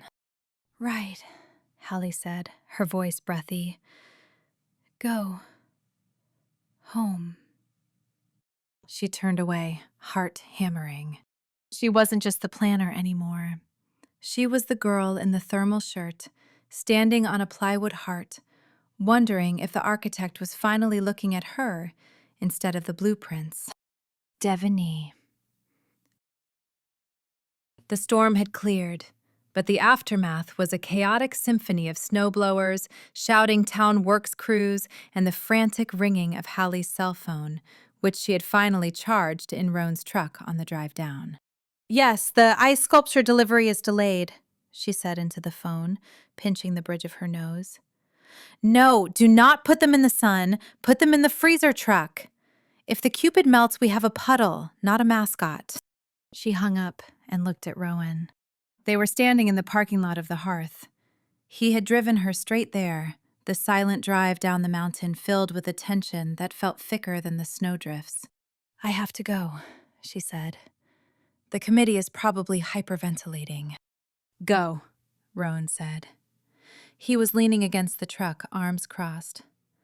I'll head back up, check the cable tension again later. You're coming back? The job isn't done, Thorne. I need to monitor the load settling. Right, the load. She went inside to change. When she came out 20 minutes later, wearing her own clothes, hair brushed, planner Hallie mask firmly back in place, Roan was gone. But he came back. At 2 p.m., his truck rolled into the square. He didn't come alone. He had lumber rack filled with seasoned cedar planks and a toolbox that looked like it contained weapons of mass construction. He walked straight to the pavilion, where Hallie was arguing with a man holding a ladder and a staple gun. No staples in the lattice, she was shouting. Use zip ties. The wood is fragile. It's just a staple, lady, the man grunted. Give me that. Rowan appeared out of nowhere, snatching the staple gun from the man's hand. She said no staples. That lattice is 80-year-old white pine. You staple it, you split the grain. You split the grain, moisture gets in. Moisture gets in, it rots. Do you want to be responsible for rot? The man looked at Roan, at the beard, the scowl, the sheer size of him, and paled. Zip ties, the man squeaked. Got it. He scurried away. Hallie looked at Roan. You defended the lattice. It has better integrity than he does, Roan muttered. I brought the cedar for the steps. The bottom treads are slick. I'm going to reface them. You don't have to do that. It wasn't in the quote. There is no quote, Hallie. I'm doing it because I don't want lawsuits when Mrs. Higgins slips and breaks a hip. Right. Lawsuit prevention. Very romantic. Hand me the level. And so began the most confusing, exhilarating afternoon of Hallie's life. She had expected him to work alone, to grunt and ignore her. Instead, he pulled her into his orbit. Hold this end, he'd say, handing her a plank of cedar that smelled like heaven. Flush with the riser. Hallie held it. She watched his hands. She saw how he measured, twice, always twice, and cut with a speed that spoke of thousands of hours of practice. She saw how he pre-drilled every hole so the wood wouldn't split. She saw the way he ran his thumb over the screw heads to make sure they were perfectly flush. It was competence porn. There was no other word for it. And he watched her, too. He watched her coordinate 3 different vendor deliveries without raising her voice. He watched her solve a crisis with the electrical wiring by pulling a schematic from memory. He watched her charm the health inspector into signing off on the chocolate fountain setup a day early. "You're good at this," he said quietly around 4 p.m. They were taking a break, sitting on the newly faced steps drinking coffee from Cupid's Cocoa. "Good at what? Bossing people around?" "Logistics," he said. "Orchestration. You see the whole picture. Most people just see the pieces. You see how they fit." That's... Hallie paused. That was exactly what she prided herself on. It was rare for anyone to notice the architecture of her work, only the result. That's high praise coming from a man who measures in millimeters. Don't let it go to your head. Too late. I'm putting it on my resume. Roan Blackwood thinks I have vision. He smirked. I said you see the picture. I didn't say I liked the picture. You like it a little, she teased, bumping his shoulder with hers. You put a heart on the floor. Structural patch. Romantic symbol. Speaking of symbols, he stood up, offering her a hand. I need to show you how to tension the cable. If I'm not here when the snow melts, you need to know how to adjust the turnbuckle. You're leaving? Eventually. I live on a mountain, remember? He led her inside the pavilion. The steel cable ran overhead, a thin silver line bisecting the space. This is a turnbuckle, he explained, pointing to the threaded hardware. Righty-tighty, lefty-loosey. But it's under thousands of pounds of tension. You have to feel it. He reached up and grabbed the cable. He plucked it. It hummed, a low, resonant note. Hear that? That's a C sharp. Too tight. We want a B.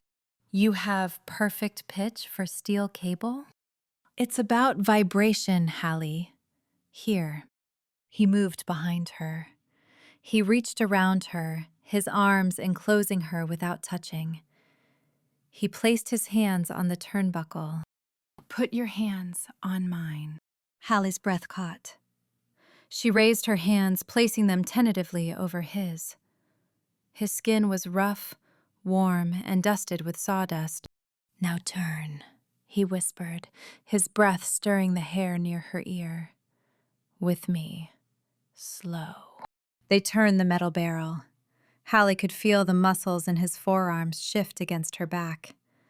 She could feel the heat radiating from his chest. She was encircled by him, by the smell of cedar and coffee and man. It was the most intimate thing she had ever done. And they were literally tuning a building. Stop, he said. He plucked the cable again. A lower, richer note filled the air. That's a B, he said softly. He didn't move away. His hands were still under hers on the cold metal. His chest was brushing her back. Good? She squeaked. Perfect, he murmured. They stood there for a beat too long. The air was thick. If she turned around, his mouth would be right there. Hallie! A voice shouted from the path. The porta-potties are here. Where do you want them? The bubble popped. Roan stepped back immediately. The cold rushed in. Go, he said, turning to pick up his level. Duty calls. Right. Toilets. Hallie smoothed her hair, her hands shaking. The glamour never ends. She walked away, but she could still feel the phantom weight of his hands on hers, and the vibration of the cable, that deep, resonant note, hummed in her bones for the rest of the day. 10. The silence in the pavilion was different now. Before, during the storm, it had been a heavy, claustrophobic pressure, the weight of the snow trying to crush the roof. Now, with the sun streaming through the lattice and the wind reduced to a harmless breeze, the silence was vast. It was expectant. Hallie swept sawdust into a pile near the center of the floor. She was wearing her own coat again. Roan had dried it near the stove, but she still had his gray thermal shirt underneath. It was a secret layer of warmth she wasn't quite ready to shed. Roan was on a ladder near the south wall, checking the tension on the steel cable for the massive heart-shaped wreath that hung above the stage. "Tension is good," he called down. "It won't swing, unless you hired trapeze artists." "I considered it," Hallie said, leaning on her broom. "But the insurance premiums were a nightmare. We went with a string quartet instead." Rowan climbed down. He moved with a heavy, deliberate grace that Hallie found herself tracking like a radar dish. He wiped his hands on a rag tucked into his belt. "String quartets are safer," he noted. "Less chance of a cello falling on the mayor." "You'd be surprised. Last year, the cellist got into a fist fight with the violist over tempo. It was very rock and roll." Rowan actually chuckled. It was a low, rusty sound, but it was there. He walked over to where she was standing. "We're done," he said, looking around the space. The pavilion was transformed. The rotting beam was reinforced with the cribbing from below. The floor was patched with the plywood heart. The walls were tied with the steel cable. The steps were refaced with fragrant cedar. It wasn't just fixed. It was solid. "It looks capable," Hallie decided. "It looks like it can hold the weight of 1,000 romantic expectations." "It can hold the weight of 40 pounds per square foot live load," Roan corrected, "which is roughly the same thing." "Thank you, Roan. Really." He looked at her. The sunlight caught the dust motes dancing between them, turning the air into gold dust. His gray eyes were serious, stripping away the layers of banter she usually hid behind. "You helped," he said. "You held the jack." "I held the jack." "And you organized the screws." "I organized the screws." "And you made the coffee." "I made excellent coffee." He took a step closer. The air seemed to thin, making it hard to breathe. "You're not useless, Hallie," he said softly. "You're not just paint." Hallie felt her heart slam against her ribs. This was dangerous. This was structurally unsound territory. She stepped back, her boot hitting a slick patch of meltwater on the newly laid plywood. Her feet went out from under her. She flailed, bracing for the impact of the hard wood. It never came. A strong arm wrapped around her waist. Another hand grabbed her shoulder. She was hauled up, hard, against a wall of flannel and muscle. She gasped, looking up. Rowan had caught her. He was holding her tight, his chest heaving slightly against hers. His face was inches away. She could see the flecks of amber in his gray eyes. She could smell the soap he used, the sawdust, the man. "Careful," he rasped. "Slippery," she whispered. He didn't let go. He didn't pull away. He just looked at her, his gaze dropping to her lips, then back up to her eyes. The silence stretched. It hummed. It was the C-sharp of the tension cable, vibrating in her bones. He shifted his grip on her waist. His hand was warm through the layers of her coat. He leaned in, just a fraction. Hallie's breath caught. She didn't move. She couldn't. She didn't want to. "Kiss me," she thought. "Please, just kiss me." The sound of a diesel engine shattered the world. Honk, honk. They sprang apart like guilty teenagers. A massive yellow snowplow was rumbling up the path, lights flashing. The driver waved. "Town works!" the driver shouted out the window. "Road's clear, Mr. Mayor! I mean, whoever's up here!" Roan turned away, scrubbing a hand over his face. His ears were red. "Right," he said, his voice tight. "Road's clear." "Right," Hallie echoed, wrapping her arms around herself to hold in the warmth he had left behind. "Time to go back to the real world." "Yeah." He started packing his tools. He didn't look at her again. But as Hallie walked to the truck, traversing the safe, solid cedar steps he had built. She knew one thing for certain. The foundation had shifted. And there was no going back to the way it was before. The silence in the truck was a living thing, heavy and suffocating as the snow that had trapped them for 72 hours.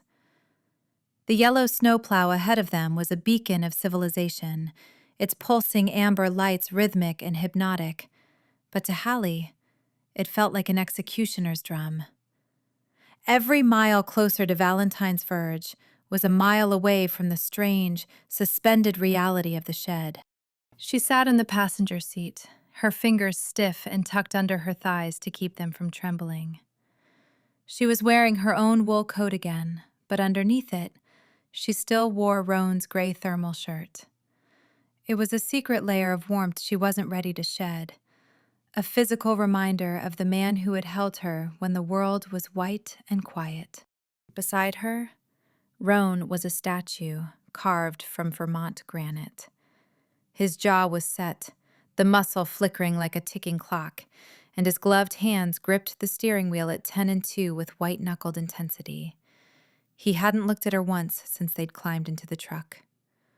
The soft, vulnerable man who had confessed to a heart of sawdust was gone, buried under layers of flannel and granite. "The wind's dying down," she said, her voice sounding thin and alien against the hum of the truck's heater. "Yeah," Roan grunted. "The town will be busy today. Once the road is salted and the tourists realize they can get to the cocoa shop, they'll be everywhere. I'll have to check on the caterer immediately, and the florist, and The pavilion isn't ready for tourists, Hallie." His voice was sharp, a warning. "The structural work is done, but the finishing is thin. We have 4 days of work to do in 48 hours. "I know. I'll help. I can paint, I can sand, I can—" "You'll stay out of the way," he snapped. Then, as if realizing he'd been too harsh, he softened it just a fraction. "The fumes are heavy, and the scaffolding is slick. You have a festival to run. Run it from your office."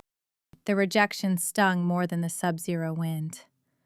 4 days ago, you were telling me I was more than paint, and I wasn't useless. Now I'm just a liability again?" Roan finally looked at her. It was a quick, searing glance that took in her messy curls and her defiant chin. 4 days ago, we weren't in the real world. In the real world, you're the event planner and I'm the help. Let's keep it that way." The words were a bucket of ice water. Hallie turned to the window, watching the snow-covered pines blur past in a smear of white and gray. The real world. Right. The world where people had roles and expectations, and where grumpy contractors didn't fall for the woman who represented everything they hated about their town. When they reached the edge of town, the transformation was immediate. Valentine's Verge was shaking off its snowy blanket with frantic energy. Shopkeepers were out with shovels, and the town square was a hive of activity. As Rowan's mud-splattered truck rumbled down Main Street, people stopped and stared. They saw the vehicle and the two of them inside, and Hallie could practically hear the rumor mill churning before the engine even shut off. He pulled up in front of Plan of Heart. The neon open sign was flickering, a lone beacon in the wall of snow.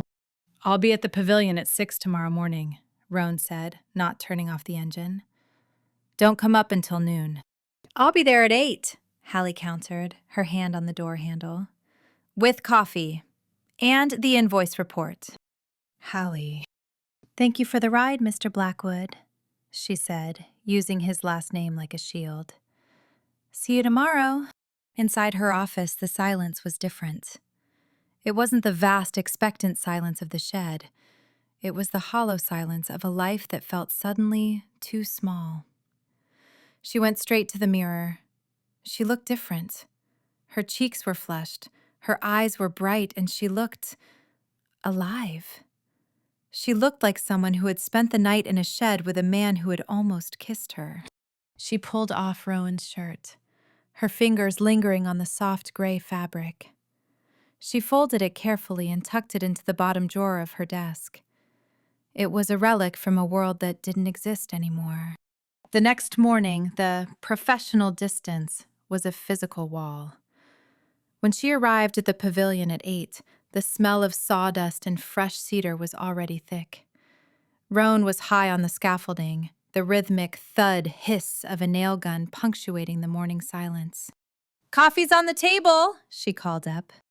"Thanks," came the clipped reply. He didn't look down.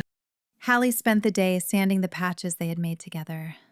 It was tedious, back-breaking work, and the physical distance between them, him in the rafters, her on the floor, felt symbolic. He was the structure. She was the surface. She watched him when he wasn't looking.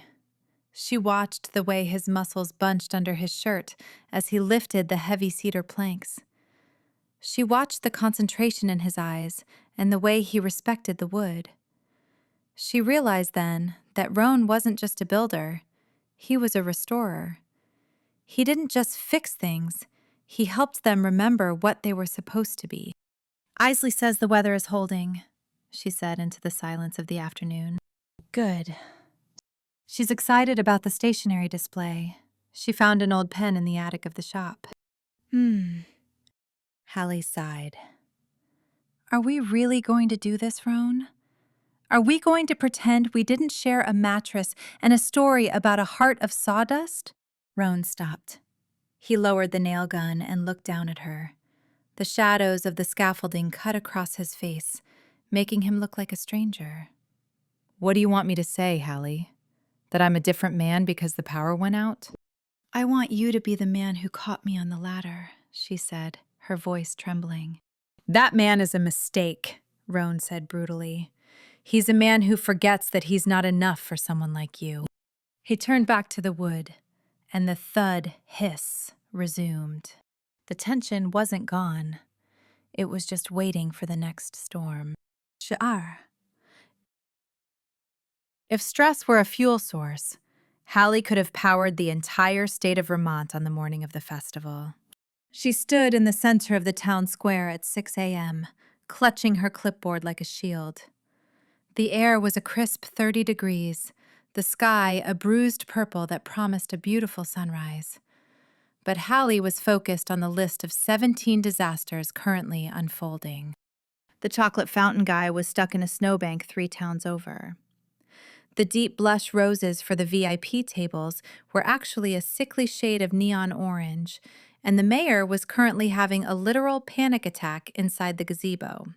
"Hallie, I can't do it," Noah said, pacing the platform. "My speech is too long. Or maybe it's too short. Is the heart's resonance too much? I feel like it's too much." "Noah, take a breath," Hallie said, her eyes scanning the setup. "The speech is fine. Nobody is listening to the words, they're looking at the ribbon. Just cut it, smile, and get out of the way of the cocoa fountain." "Right. Smile, ribbon, cocoa." Noah stopped and looked at her. "You look tight, Hallie. Are you wearing less glitter?" "I am wearing the exact amount of glitter required for a level 4 community emergency, Noah. Now go find your tie. It's in your second drawer." "How do you know where my—" "I'm the planner. I know everything." She marched away, her boots crunching on the salted pavement. She didn't want to talk about how she looked. She didn't want to think about the restlessness buzzing under her skin. She had spent the last 48 hours in a state of carefully curated professional distance, and she was one polite Mr. Blackwood away from a breakdown. By noon, the town was packed. The First Date Festival was officially in swing, and for a few hours, Hallie managed to lose herself in the chaos. She moved through the crowds, fixing tilted banners and directing lost tourists, a whirlwind of pink wool and efficiency. But when she headed toward the Lovers Pavilion for the final inspection before the evening gala, she saw the one thing that could ruin it all. A group of men in dark suits was gathered at the base of the pavilion stairs. Among them was Councilman Higgins, a man who thought budget cuts were a spiritual experience. "Councilman," Hallie said, her stomach dropping. What's going on? Higgins turned, his face pinched with bureaucratic glee. Ah, Miss Thorne. These gentlemen are from the regional insurance underwriters. They're here for a spot inspection of the venue. One of the suits, a man named Vance with a face like a sour grape, stepped forward. We've received an anonymous tip regarding unauthorized structural modifications to this historic building. Hallie felt the blood drain from her face. Tip? What tip? This structure was repaired by a professional. A contractor, Vance corrected, pointing at the pavilion. Not a certified engineer. And given the liability of a public assembly, we cannot permit the gala to proceed. You can't be serious, Hallie gasped. The gala starts in 6 hours. The entire town budget depends on this weekend. Liability doesn't follow a budget, Miss Thorne, Vance said, pulling a roll of bright yellow caution tape from his briefcase. Until we have a stamped engineer's report verifying the load-bearing capacity of the new beams, this site is condemned. Condemned? Hallie's voice rose to a shriek. It's safer now than it's been in 50 years! Look at the wood! Look at the bracing! I see plywood and cedar, Miss Thorne, Vance said, starting to unroll the tape. Move aside. No! Hallie stepped in front of the stairs, her arms spread wide. You are not taping off this pavilion! It's the heart of the festival! Miss Thorne, if you obstruct us, I will have the sheriff remove you, Higgins warned. The crowd of tourists was starting to linger. Hallie could see the disaster unfolding. The capital of romance was about to become the capital of lawsuits. And worse, she thought of Roan. If they shut this down, his work would be labeled a failure. The secret, beautiful thing they had done together would be treated like a crime. Please, she said, her voice struggling to remain steady. Just wait. I can get the paperwork. I can... You can get out of the way, Vance said, stepping toward her. She's not moving. The voice was like a low rumble of thunder. Hallie's head snapped around. Roan was walking up the hill. But it wasn't the Roan she knew. He wasn't wearing his sawdust-covered flannel or his heavy work boots. He was wearing a suit. A charcoal gray, perfectly tailored suit that made him look like a mountain in a pinstripe wrapper. His beard was trimmed, his hair was swept back, and his expression was deadlier than usual. He walked straight up to Vance, ignoring Hallie entirely. Who are you? Vance asked, looking up and up. Roan Blackwood, he said, the contractor of record, and the architect of the structural plan. Well, Mr. Blackwood, Higgins sniffed, your plan is unauthorized. We require a licensed structural engineer's certification. Rowan didn't say a word. He reached into the inner pocket of his jacket and pulled out a thick, white envelope. He slapped it against Vance's chest. What's this? Vance asked. The certification, Rowan said. Stamped, signed, and notarized. Page 1 is the load-bearing analysis. Page 2 is the seismic rating. Page 3 is my license number and my degree from Vermont Tech. Hallie's jaw dropped. Roan? You're an engineer? Roan glanced at her, a quick, almost shy look that vanished instantly. I don't like the office work, he muttered, but I keep the license active for emergencies. Vance was frantically flipping through the pages. His face went from sour to stunned. This is a grade A certification. It exceeds the safety requirements for a public assembly hall by 25%. 25%, Roan corrected. I use the heart pine reinforcement. It'll hold 1,000 people even if they all decide to jump at the same time. He turned his gaze to Higgins. Anything else, Councilman? Higgins sputtered, looking at the insurance guys for support. But they were already putting the caution tape back in the bag. This is in order, Vance admitted. We'll update the files. Good day, Mr. Blackwood, Miss Thorne. They scrambled away, leaving Hallie and Rowan standing at the base of the pavilion. Hallie stood frozen, her heart racing so fast she thought she might faint. "You're an engineer," she whispered. "A structural engineer." Roan pulled at his tie, looking uncomfortable. "I told you, I don't like the paperwork." "But you saved everything. You wore a suit. You came down here and defended me." "I defended the wood," he muttered, though he wouldn't meet her eyes. "I didn't want Higgins' greasy fingers on my work." "Roan." She stepped closer. "Thank you."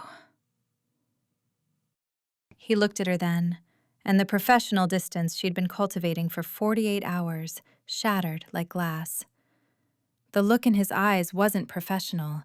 It was raw, needy, and filled with the same heat she'd felt in the shed. "I have to go," he said, his voice husky. "I have things to do at the shop." "Will I see you tonight? At the gala?" He hesitated.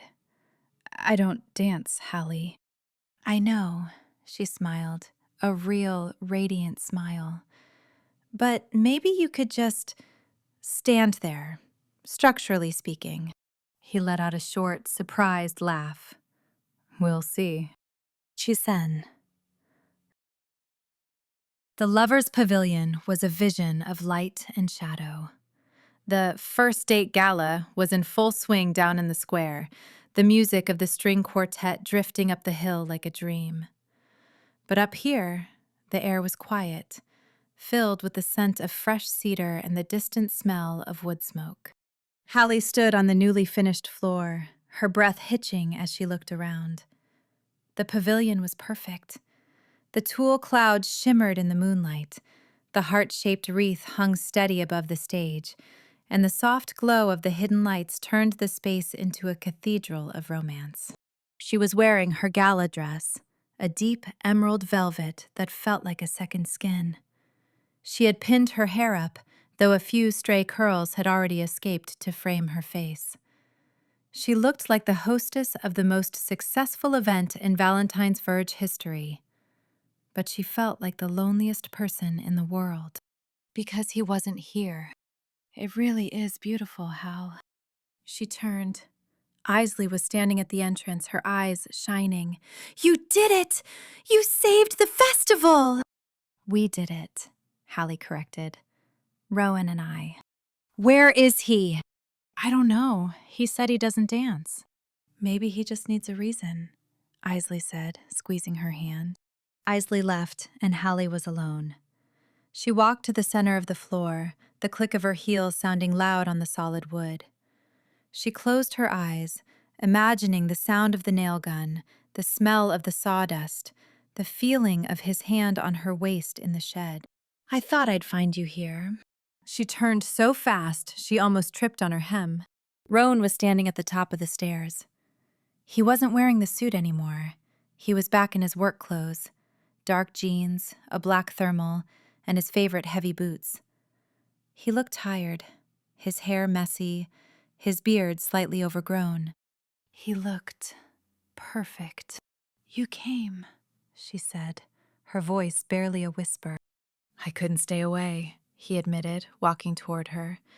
He didn't stop until he was inches away.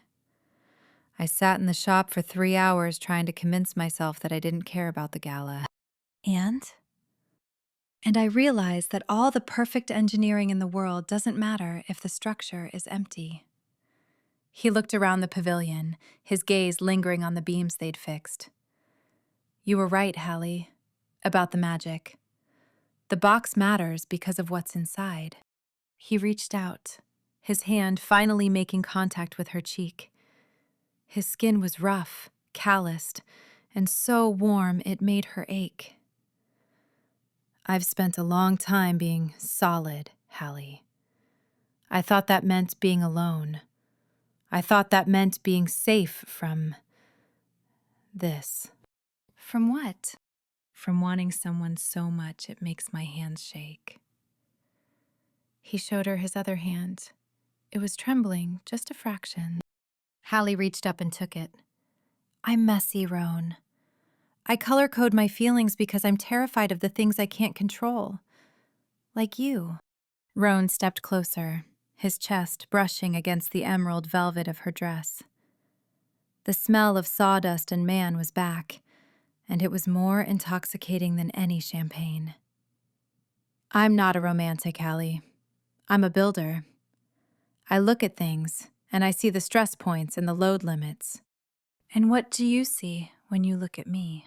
He framed her face with both hands, his thumbs stroking her cheekbones. I see the foundation, he whispered. I see the thing I want to build a whole life on. The quartet started playing a slow, sweeping waltz. Rowan didn't move. He just stood there, holding her face like it was the most precious thing he'd ever built. I told you I don't dance, he muttered. I told you I'd lead, she countered. The kiss wasn't like a movie. It was messy, authentic, and filled with the tension of the last 2 weeks. It tasted like coffee and mint and the cold Vermont night. It was firm, persistent, and so deep it felt like it was rewriting the blueprint of her soul. Hallie wrapped her arms around his neck, pulling him closer.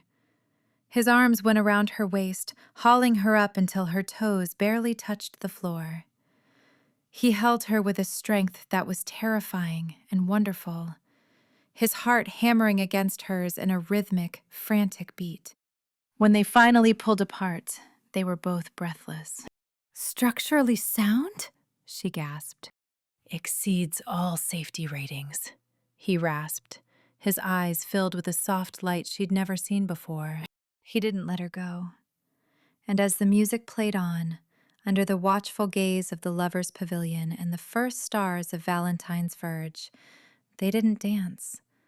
They just stood there, together, on the foundation they had built with their own hands. The night was far from over. As the crowds began to wander away from the square and the lights dimmed, they sought the only warmth they knew, the remaining moving blankets in the corner of the pavilion, where the smell of cedar and the weight of their words finally settled into something permanent. Fouché. The silence of the pavilion at 4 a.m. was a living thing, heavy with the scent of freshly cut timber, floor wax, and the lingering heat of 2 people who had spent the night trying to ignore the coming dawn. Hallie woke first. Her cheek was pressed against the rough flannel of Roan's shirt, her fingers curled into the fabric as if she could anchor herself to him. He was a furnace beside her on the makeshift bed of moving blankets, his breathing a steady, ground-level hum that vibrated through her chest. For a few heartbeats, she allowed herself to believe it was enough, that the world began and ended at the edges of this newly reinforced floor. But the blue light of pre-dawn was already filtering through the clear-story windows, and the radiator in the corner was clicking with the rhythm of a ticking clock. "We have to go," she whispered, her voice barely a thread in the vast space. Rowan didn't move, but his hand tightened on her waist. 5 more minutes. The first delivery of ice sculptures is at 5. Mrs. Gable will be here at 6 with the vintage Valentine's display. If she finds me here in my evening gown from yesterday, she'll have something new to gossip about for the next 20 years, Roan finished, his voice gravelly with sleep. He sat up, the moving blankets falling away to reveal the broad, scarred expanse of his back. He looked like something carved from the cedar beams he'd spent the week shoring up. Solid, permanent, and entirely out of place in the refined world she was about to step back into. By 10 a.m, the transition was complete. Hallie stood in the center of the town square, a clipboard in one hand and a steaming cup of dark roast in the other. She had traded her emerald gala dress for a sensible navy wool coat and boots, her hair pulled back into a sleek, efficient ponytail. The first date festival was no longer a plan on a spreadsheet. It was a breathing organism. A local news crew was setting up near the fountain. A cluster of VIP donors from the city were being led through the Heritage Garden by the mayor. Hallie moved through them like a conductor. She smoothed over a dispute between the chocolatier and the florist, gave a crisp interview to the reporter about the town's resilience, and managed to look 3 steps ahead of every potential crisis. She was in her element. She was glowing. And from the shadows of the alleyway behind the hearth, Rowan watched her. He had promised to stay for the final load-in, but as he watched Hallie move through the crowd, he felt a cold, hard knot tightening in his gut. It wasn't jealousy. It was the visceral, soul-deep realization that he was looking at a different species. He saw the way she handled the cameras, chin up, eyes bright, projecting a confidence that was as polished as a diamond. He saw the way the townspeople looked at her, like she was their savior, the one who had literally saved the roof over their heads. He stepped forward, intending to walk up to her, to just say hello. But then, a news camera swung in his direction. A reporter with perfect teeth blocked his path. "Sir, excuse me, are you with the festival infrastructure team? Can you tell us about the miracle renovation?" Roan froze. The microphone was shoved in his face. The red light of the camera blinked like a warning eye. Panic, cold and sharp, spiked in his chest. He felt the walls closing in. He felt the crushing weight of expectation. He stammered something unintelligible and backed away, bumping into a tourist. "Watch it, lumberjack," the man muttered. Roan retreated to the alley, his heart pounding a frantic rhythm against his ribs. He looked back at the square. Hallie was laughing at something the mayor said, a bright, easy, public laugh. She looked radiant. And she looked complete without him. If he stayed, he would be the guy stuttering in the background, the rough edge on her smooth surface. He would be the reason she had to apologize or explain or dim her own light to make him comfortable. He was waiting in his cabin when she arrived that evening. He hadn't answered her texts. He hadn't shown up for the ceremonial popping of the cork at the pavilion. Hallie burst through the door, a gust of winter air and the scent of expensive perfume following her. "There you are! I thought you'd fallen off the mountain. The inspector was looking for you, Roan. He wanted to shake your hand. Everyone wanted—" She stopped. Roan was standing by the workbench, his back to her. He wasn't working. He was just staring at a piece of scrap oak, his hands gripped white-knuckled on the edge of the table. "Roan?" "The invoice is on the table, Hallie." She blinked, her smile faltering. "The what?" "The bill for the labor and materials. I added it up this afternoon." Hallie walked to the table and looked at the paper. It was a formal, cold piece of business correspondence. "What is this? We're supposed to be celebrating." "Celebrating what?" He turned around then, and the look in his eyes made her take a step back. It wasn't anger. It was a flat, terrifying neutrality. "The job is done. The building passed. My part is over." "Your part?" Hallie's voice shook. "We spent the night together, Roan. We talked about—" "We talked about adrenaline," he interrupted. "We were trapped in a storm, Hallie. Proximity is a powerful thing. It makes you confuse a temporary need for something permanent." "A temporary need?" She felt the words like a series of blows to her solar plexus. "Is that what I am to you?" "I tried to come down there today," he said, his voice cracking. "I stood in that alley and I watched you. You were holding court, Hallie. You were perfect. And I couldn't breathe." "Crowds make you nervous. I know that. We can work with that."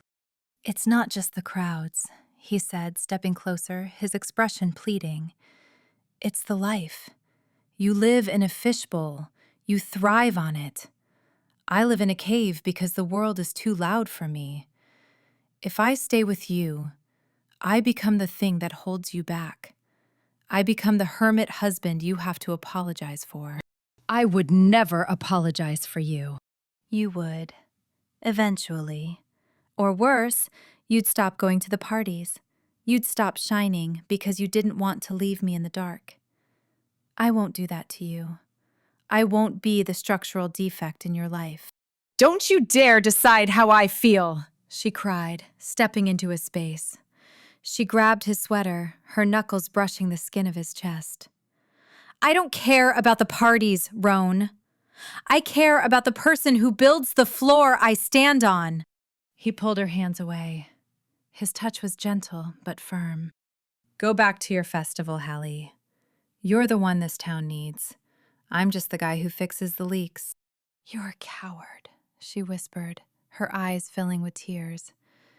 You're so afraid of being seen that you're willing to be alone for the rest of your life. I'm safe up here, he said, turning his back on her. No, Hallie said, her voice turning cold and sharp as the wind outside. You're not safe, Roan. You're just buried. She left then. And for the first time in his life, the silence that followed didn't feel peaceful. It felt like a cage. 15.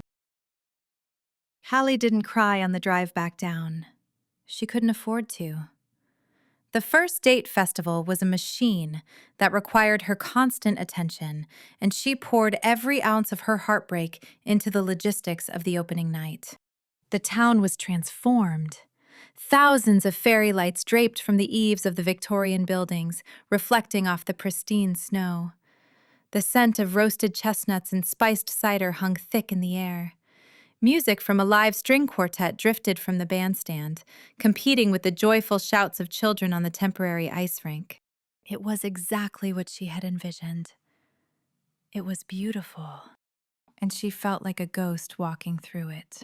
She moved through the crowds, her clipboard clipped to her side like a weapon. She checked the vendor booths, ensuring the First Love fudge samples were properly shielded from the wind. She adjusted the velvet ropes at the entrance to the Heritage Garden, where couples were already lining up for photos under the ancient oak tree wrapped in lights. It looks amazing, Hallie, Mrs. Gable said, bustling past with a tray of heart-shaped cookies. You've outdone yourself. Thank you, Mrs. Gable, Hallie said, her smile practiced and thin. She walked up the hill to the pavilion. It was open now, the doors wide to the crisp night air. Inside, under the soft glow of the chandeliers and the massive heart-shaped wreath, couples were dancing. Hallie stood in the shadows near the entrance, watching. A young couple, tourists, judging by their matching ski jackets, were swaying in the center of the floor. They were standing right on the spot Roan and Hallie had fixed, right over the cribbing, right over the rot they had surgically removed.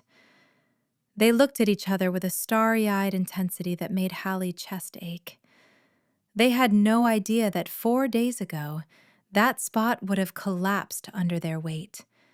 They were safe because of the work done in the dark. Hallie! The flowers! She turned to see Mark, the local florist, balancing a precarious tower of crystal vases filled with deep red roses.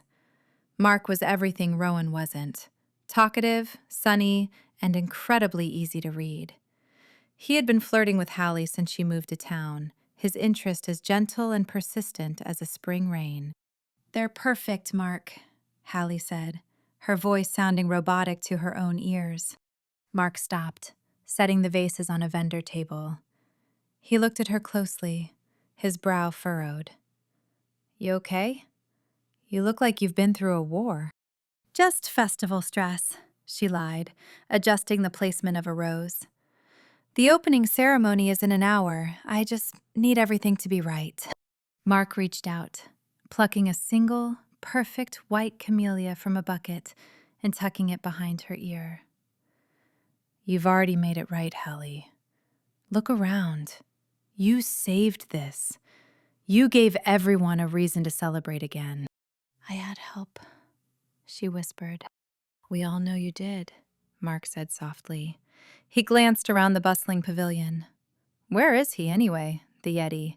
I thought he'd be standing guard over his handiwork, glaring at anyone who scuffed the floor. The mention of him was a physical blow. He doesn't do crowds. His loss Mark said, leaning in slightly. Because you look incredible tonight, Hallie. And if you have a free minute later, I brought an extra thermos of the good cocoa, the kind with the real vanilla. Maybe we could watch the fireworks from the balcony? It's quieter up there. It was a safe offer, a kind offer. Mark represented a life that was uncomplicated, one where he would stand beside her at the gala and smile for the cameras, where they would talk about flowers and weather and the comfortable trivialities of small-town life. He was the paint and ribbon choice, pretty, surface level, and completely safe. Hallie looked at him and felt a sudden, sharp ache in her chest. She didn't want the vanilla cocoa. She didn't want the quiet balcony. She wanted the smell of sawdust and the weight of a man who was terrified of the light but stood in it anyway because he wouldn't let her fall. "Thanks, Mark," she said, her voice cracking. "But I think I'm going to be busy." "Okay," Mark said, his smile fading just a fraction. He was a smart man. He knew a no when he heard it. "Offer stands, if you change your mind." He picked up his vases and moved into the crowd. Hallie turned back to the dance floor. The music swelled. A waltz. More couples joined in. She saw Mr. and Mrs. Henderson, married 50 years, moving with a grace that defied their age. She saw a teenager nervously asking a girl to dance, his hands shaking. The magic she had promised everyone was real. It was happening right in front of her. She had built the stage, set the lights, and invited the world to fall in love. But as she watched a man drop to one knee on the newly reinforced center boards, pulling a ring box from his pocket while the crowd gasped, Hallie realized the terrible truth. She had built a cathedral for romance, but she had locked herself outside the gate. She turned and walked out of the pavilion, unable to watch the proposal. She stood on the porch, looking down at the glowing town, and let the first tear finally fall. As the fireworks finally streaked across the sky, painting the snow in shades of violet and gold, Hallie stood on the balcony of the town hall. The cheers of the crowd rose up to meet her, a wave of gratitude and joy. She had done it. She had saved the festival. She had proven she belonged here. And as the last spark faded into the dark, she realized she had never felt more alone in her life. Shaliok. Rowan sat in his workshop, the only light coming from the single bulb over his lathe. The festival was 3 miles away and 1,000 feet down, but he could still feel the phantom vibration of the fireworks in the soles of his boots. He was working on a bowl, a piece of bird's eye maple he'd been saving for something special. But his hands were heavy and clumsy. Every time he applied the chisel, the grain seemed to fight him. The door to the shop creaked open. He didn't look up. He knew the gate. "It's late, Isley," he said. His sister didn't answer right away. She walked over to the workbench and picked up a handful of shavings, letting them fall through her fingers. "The town is glowing, Rowan," she said quietly. "You can see it from the ridge. It looks like a miracle." "It's just lights and electricity. Hallie's good with a budget." Isley slammed her hand onto the workbench, the sound sharp as a crack of thunder. "Stop it," she snapped. "Stop acting like this is just a job. I saw the way you looked at her when you were working on those beams. I saw the way you were living again." "I was doing what I had to do," Roan said, finally looking up. His eyes were bloodshot, his face haggard. "And now it's done. I'm back where I belong." "In the dark? Alone?" Isley stepped into the light, her face fierce. "Dad did this, Roan. He climbed up this mountain to hide from the world when Mom died. And he let the moss grow over him until there was nothing left. Is that what you want?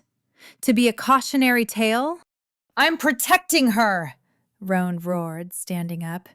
She's a star, Isley. She's meant to be out there shining. If I drag her up here, or if I try to follow her down there, I'll just pull her apart. I'm not built for that world. Then build a new one! Isley grabbed his arm, shaking him. You're a builder, for God's sake. You fix things that are broken. Why is your own life the only thing you're willing to walk away from? Roan slumped back against the lathe. The anger drained out of him, leaving only a hollow, echoing exhaustion. I don't know how to do it. I don't know how to be the person she needs. She doesn't need a person who's perfect, Isley said, her voice softening. She needs the man who stood in a freezing barn for 10 days because he didn't want her to fail. She needs the man who looks at a piece of wood and sees the soul inside it. She needs you, you idiot, not your social skills. She walked to the door, pausing with her hand on the frame. Safety is a prison, Roan. You've spent 10 years building these walls. They're strong, they're solid, and they're going to be the death of you. She left him alone in the silence. Roan looked at the bowl on the lathe. He looked at the scars on his hands. He thought about Hallie's final words. You're not safe. You're just buried. He looked at the framed certificate hanging in the shadows on the back wall, his engineering degree from Vermont State. The paper was dusty, the glass cracked in the corner from when he'd thrown a clamp across the room years ago. It was a testament to the life he could have had, the expectations he had failed. But it was also proof that he understood how forces worked. Tension, compression, shear. He realized then that he had been calculating the load wrong. He had been so afraid of his own weight crushing Hallie that he hadn't considered that together they might form a truss, a structure stronger than the sum of its parts. He reached out and turned off the light. Je suis. The closing ceremony was supposed to be the easiest part. A few words from the mayor, a final thank you to the sponsors, and the first date dance at the pavilion. But the mountain had other plans. A sudden, fierce ice storm had moved in during the afternoon, and by 7 p.m., the weight of the freezing rain was taking its toll. The power to the town square flickered once, twice, and then died, plunging the festival into a freezing darkness. Panic began to ripple through the crowd. The temperature was dropping fast, and the temporary heaters in the pavilion were useless without the generators. Hallie stood on the stage, her flashlight cutting a lonely path through the dark. Everyone, please stay calm. We have a backup plan. Rose, get the emergency lanterns. But the backup plan was failing. The main breaker for the pavilion's heating system had shorted out in the damp, and the town's elderly electrician was 5 miles away, stuck behind a jackknifed semi-truck. We have to evacuate, the mayor said, his face pale in the flashlight beam. If the pipes freeze, or if people get hypothermia. No, Hallie said, her heart sinking. We worked too hard. If we end like this, the festival is a failure. No one will come back next year. Hallie, there's no one to fix it, Rose whispered, huddling in her coat. Then, through the darkness of the square, a pair of headlights appeared. A large, battered truck crunched through the slush, pushing aside a fallen branch. It pulled right up to the doors of the pavilion. Rowan jumped out. He wasn't wearing a suit. He was wearing his heavy work coat, his tool belt strapped over his thighs, and a headlamp already strapped to his forehead. He didn't look at the crowd. He didn't look at the mayor. He walked straight to the electrical shed behind the building. Roan! Hallie ran toward him, her boots slipping on the ice. He didn't stop. Get me the blue folder from your desk, he barked, his voice cutting through the wind. The one with the wiring diagrams from the 1950 renovation. I have it in the office. Go, and tell the catering crew to get the propane stoves going. We're going to bypass the main breaker and run a temporary line to the interior heaters. Is that safe? The mayor asked, trailing behind. Roan stopped for a split second. He looked at the mayor, his headlamp blinding the man. "I have an engineering degree from State and 20 years of making things work that shouldn't. It's safe enough." For the next 45 minutes, the town watched a master at work. Roan moved with a brutal, efficient grace. He climbed the ladder into the rafters, his breath fogging in the air as he rewired the junction boxes. He bypassed the failed circuits, his hands moving with a precision that was hypnotic to watch. He didn't care about the cameras. He didn't care about the whispers. He was a man with a problem to solve, and he was solving it. With a final sharp thunk of a lever, the lights hissed to life. A second later, the heavy industrial blowers in the rafters began to hum, pouring heat down into the freezing space. The crowd erupted into a cheer that shook the windows. Roan didn't take a bow. He climbed down the ladder, methodically packed his tools. He looked exhausted, covered in dust and snow, but his eyes sought Hallie's across the room. He didn't leave. He walked through the crowd. People patted him on the back, thanked him, tried to shake his hand. He flinched, clearly uncomfortable, but he didn't bolt. He kept walking until he stood in front of her. "You came back," she said, her chest heaving. "I heard the power was out," he said simply, "and I realized I'm pretty good at fixing things." "You saved it," Hallie whispered. "Again." "No," Rowan said. He stepped closer, taking her hand in front of 500 people. "I didn't save the festival. I just turned the lights on so I could find you." The string quartet, realizing the crisis was over, began to play. It was the first date waltz. Rowan looked at the dance floor. He looked at the crowd watching them. He looked terrified. "I don't dance," he reminded her, his voice rough. "I know," Hallie smiled, tears streaming down her face. "But," Roan said, swallowing hard, "I'm willing to learn. If you lead," he pulled her onto the floor. He was stiff at first, moving like he was calculating the load-bearing capacity of his own feet. But as Hallie held him, guiding him through the steps, he relaxed. He accepted the stares. He accepted the whispers. He let himself be seen, flawed and dusty and hopelessly in love, right there in the center of the town he had spent his life hiding from. "I love you," he whispered into her hair, structural defects and all. "I love you too," Hallie said, holding him tight. "You're the strongest thing I know." They danced until the song ended, and then, amidst the applause, Roan Blackwood did the bravest thing of his life. He didn't run for the exit. He stayed. Epilogue.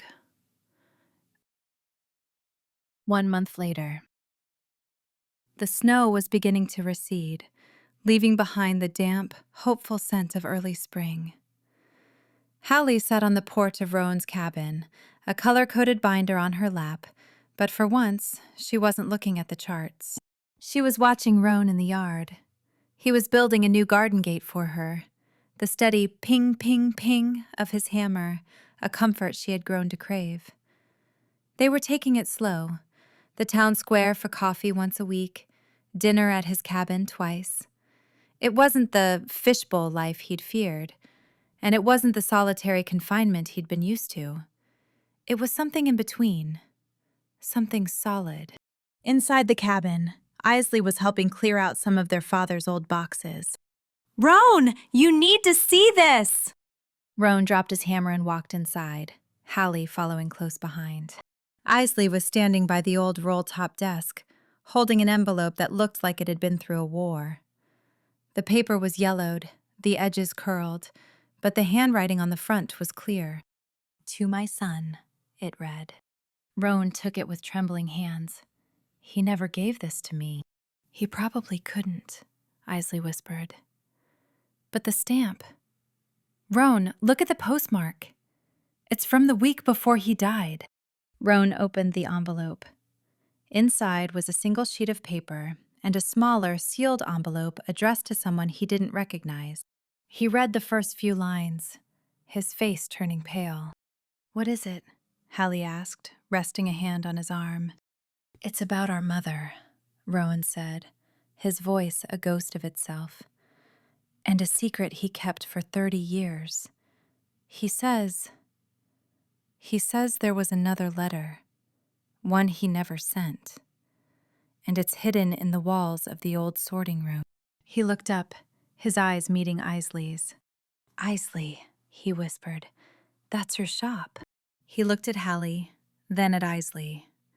The peace of the last month felt like it was shifting, a new mystery rising from the dust of the old. "I think," Roan said, "we're going to need a new plan." Hallie smiled, her grip on his arm tightening. "I'll get my binder." Thank you for listening. Please visit me at winvalentine.com to stay up to date. Please subscribe, leave a comment, and review.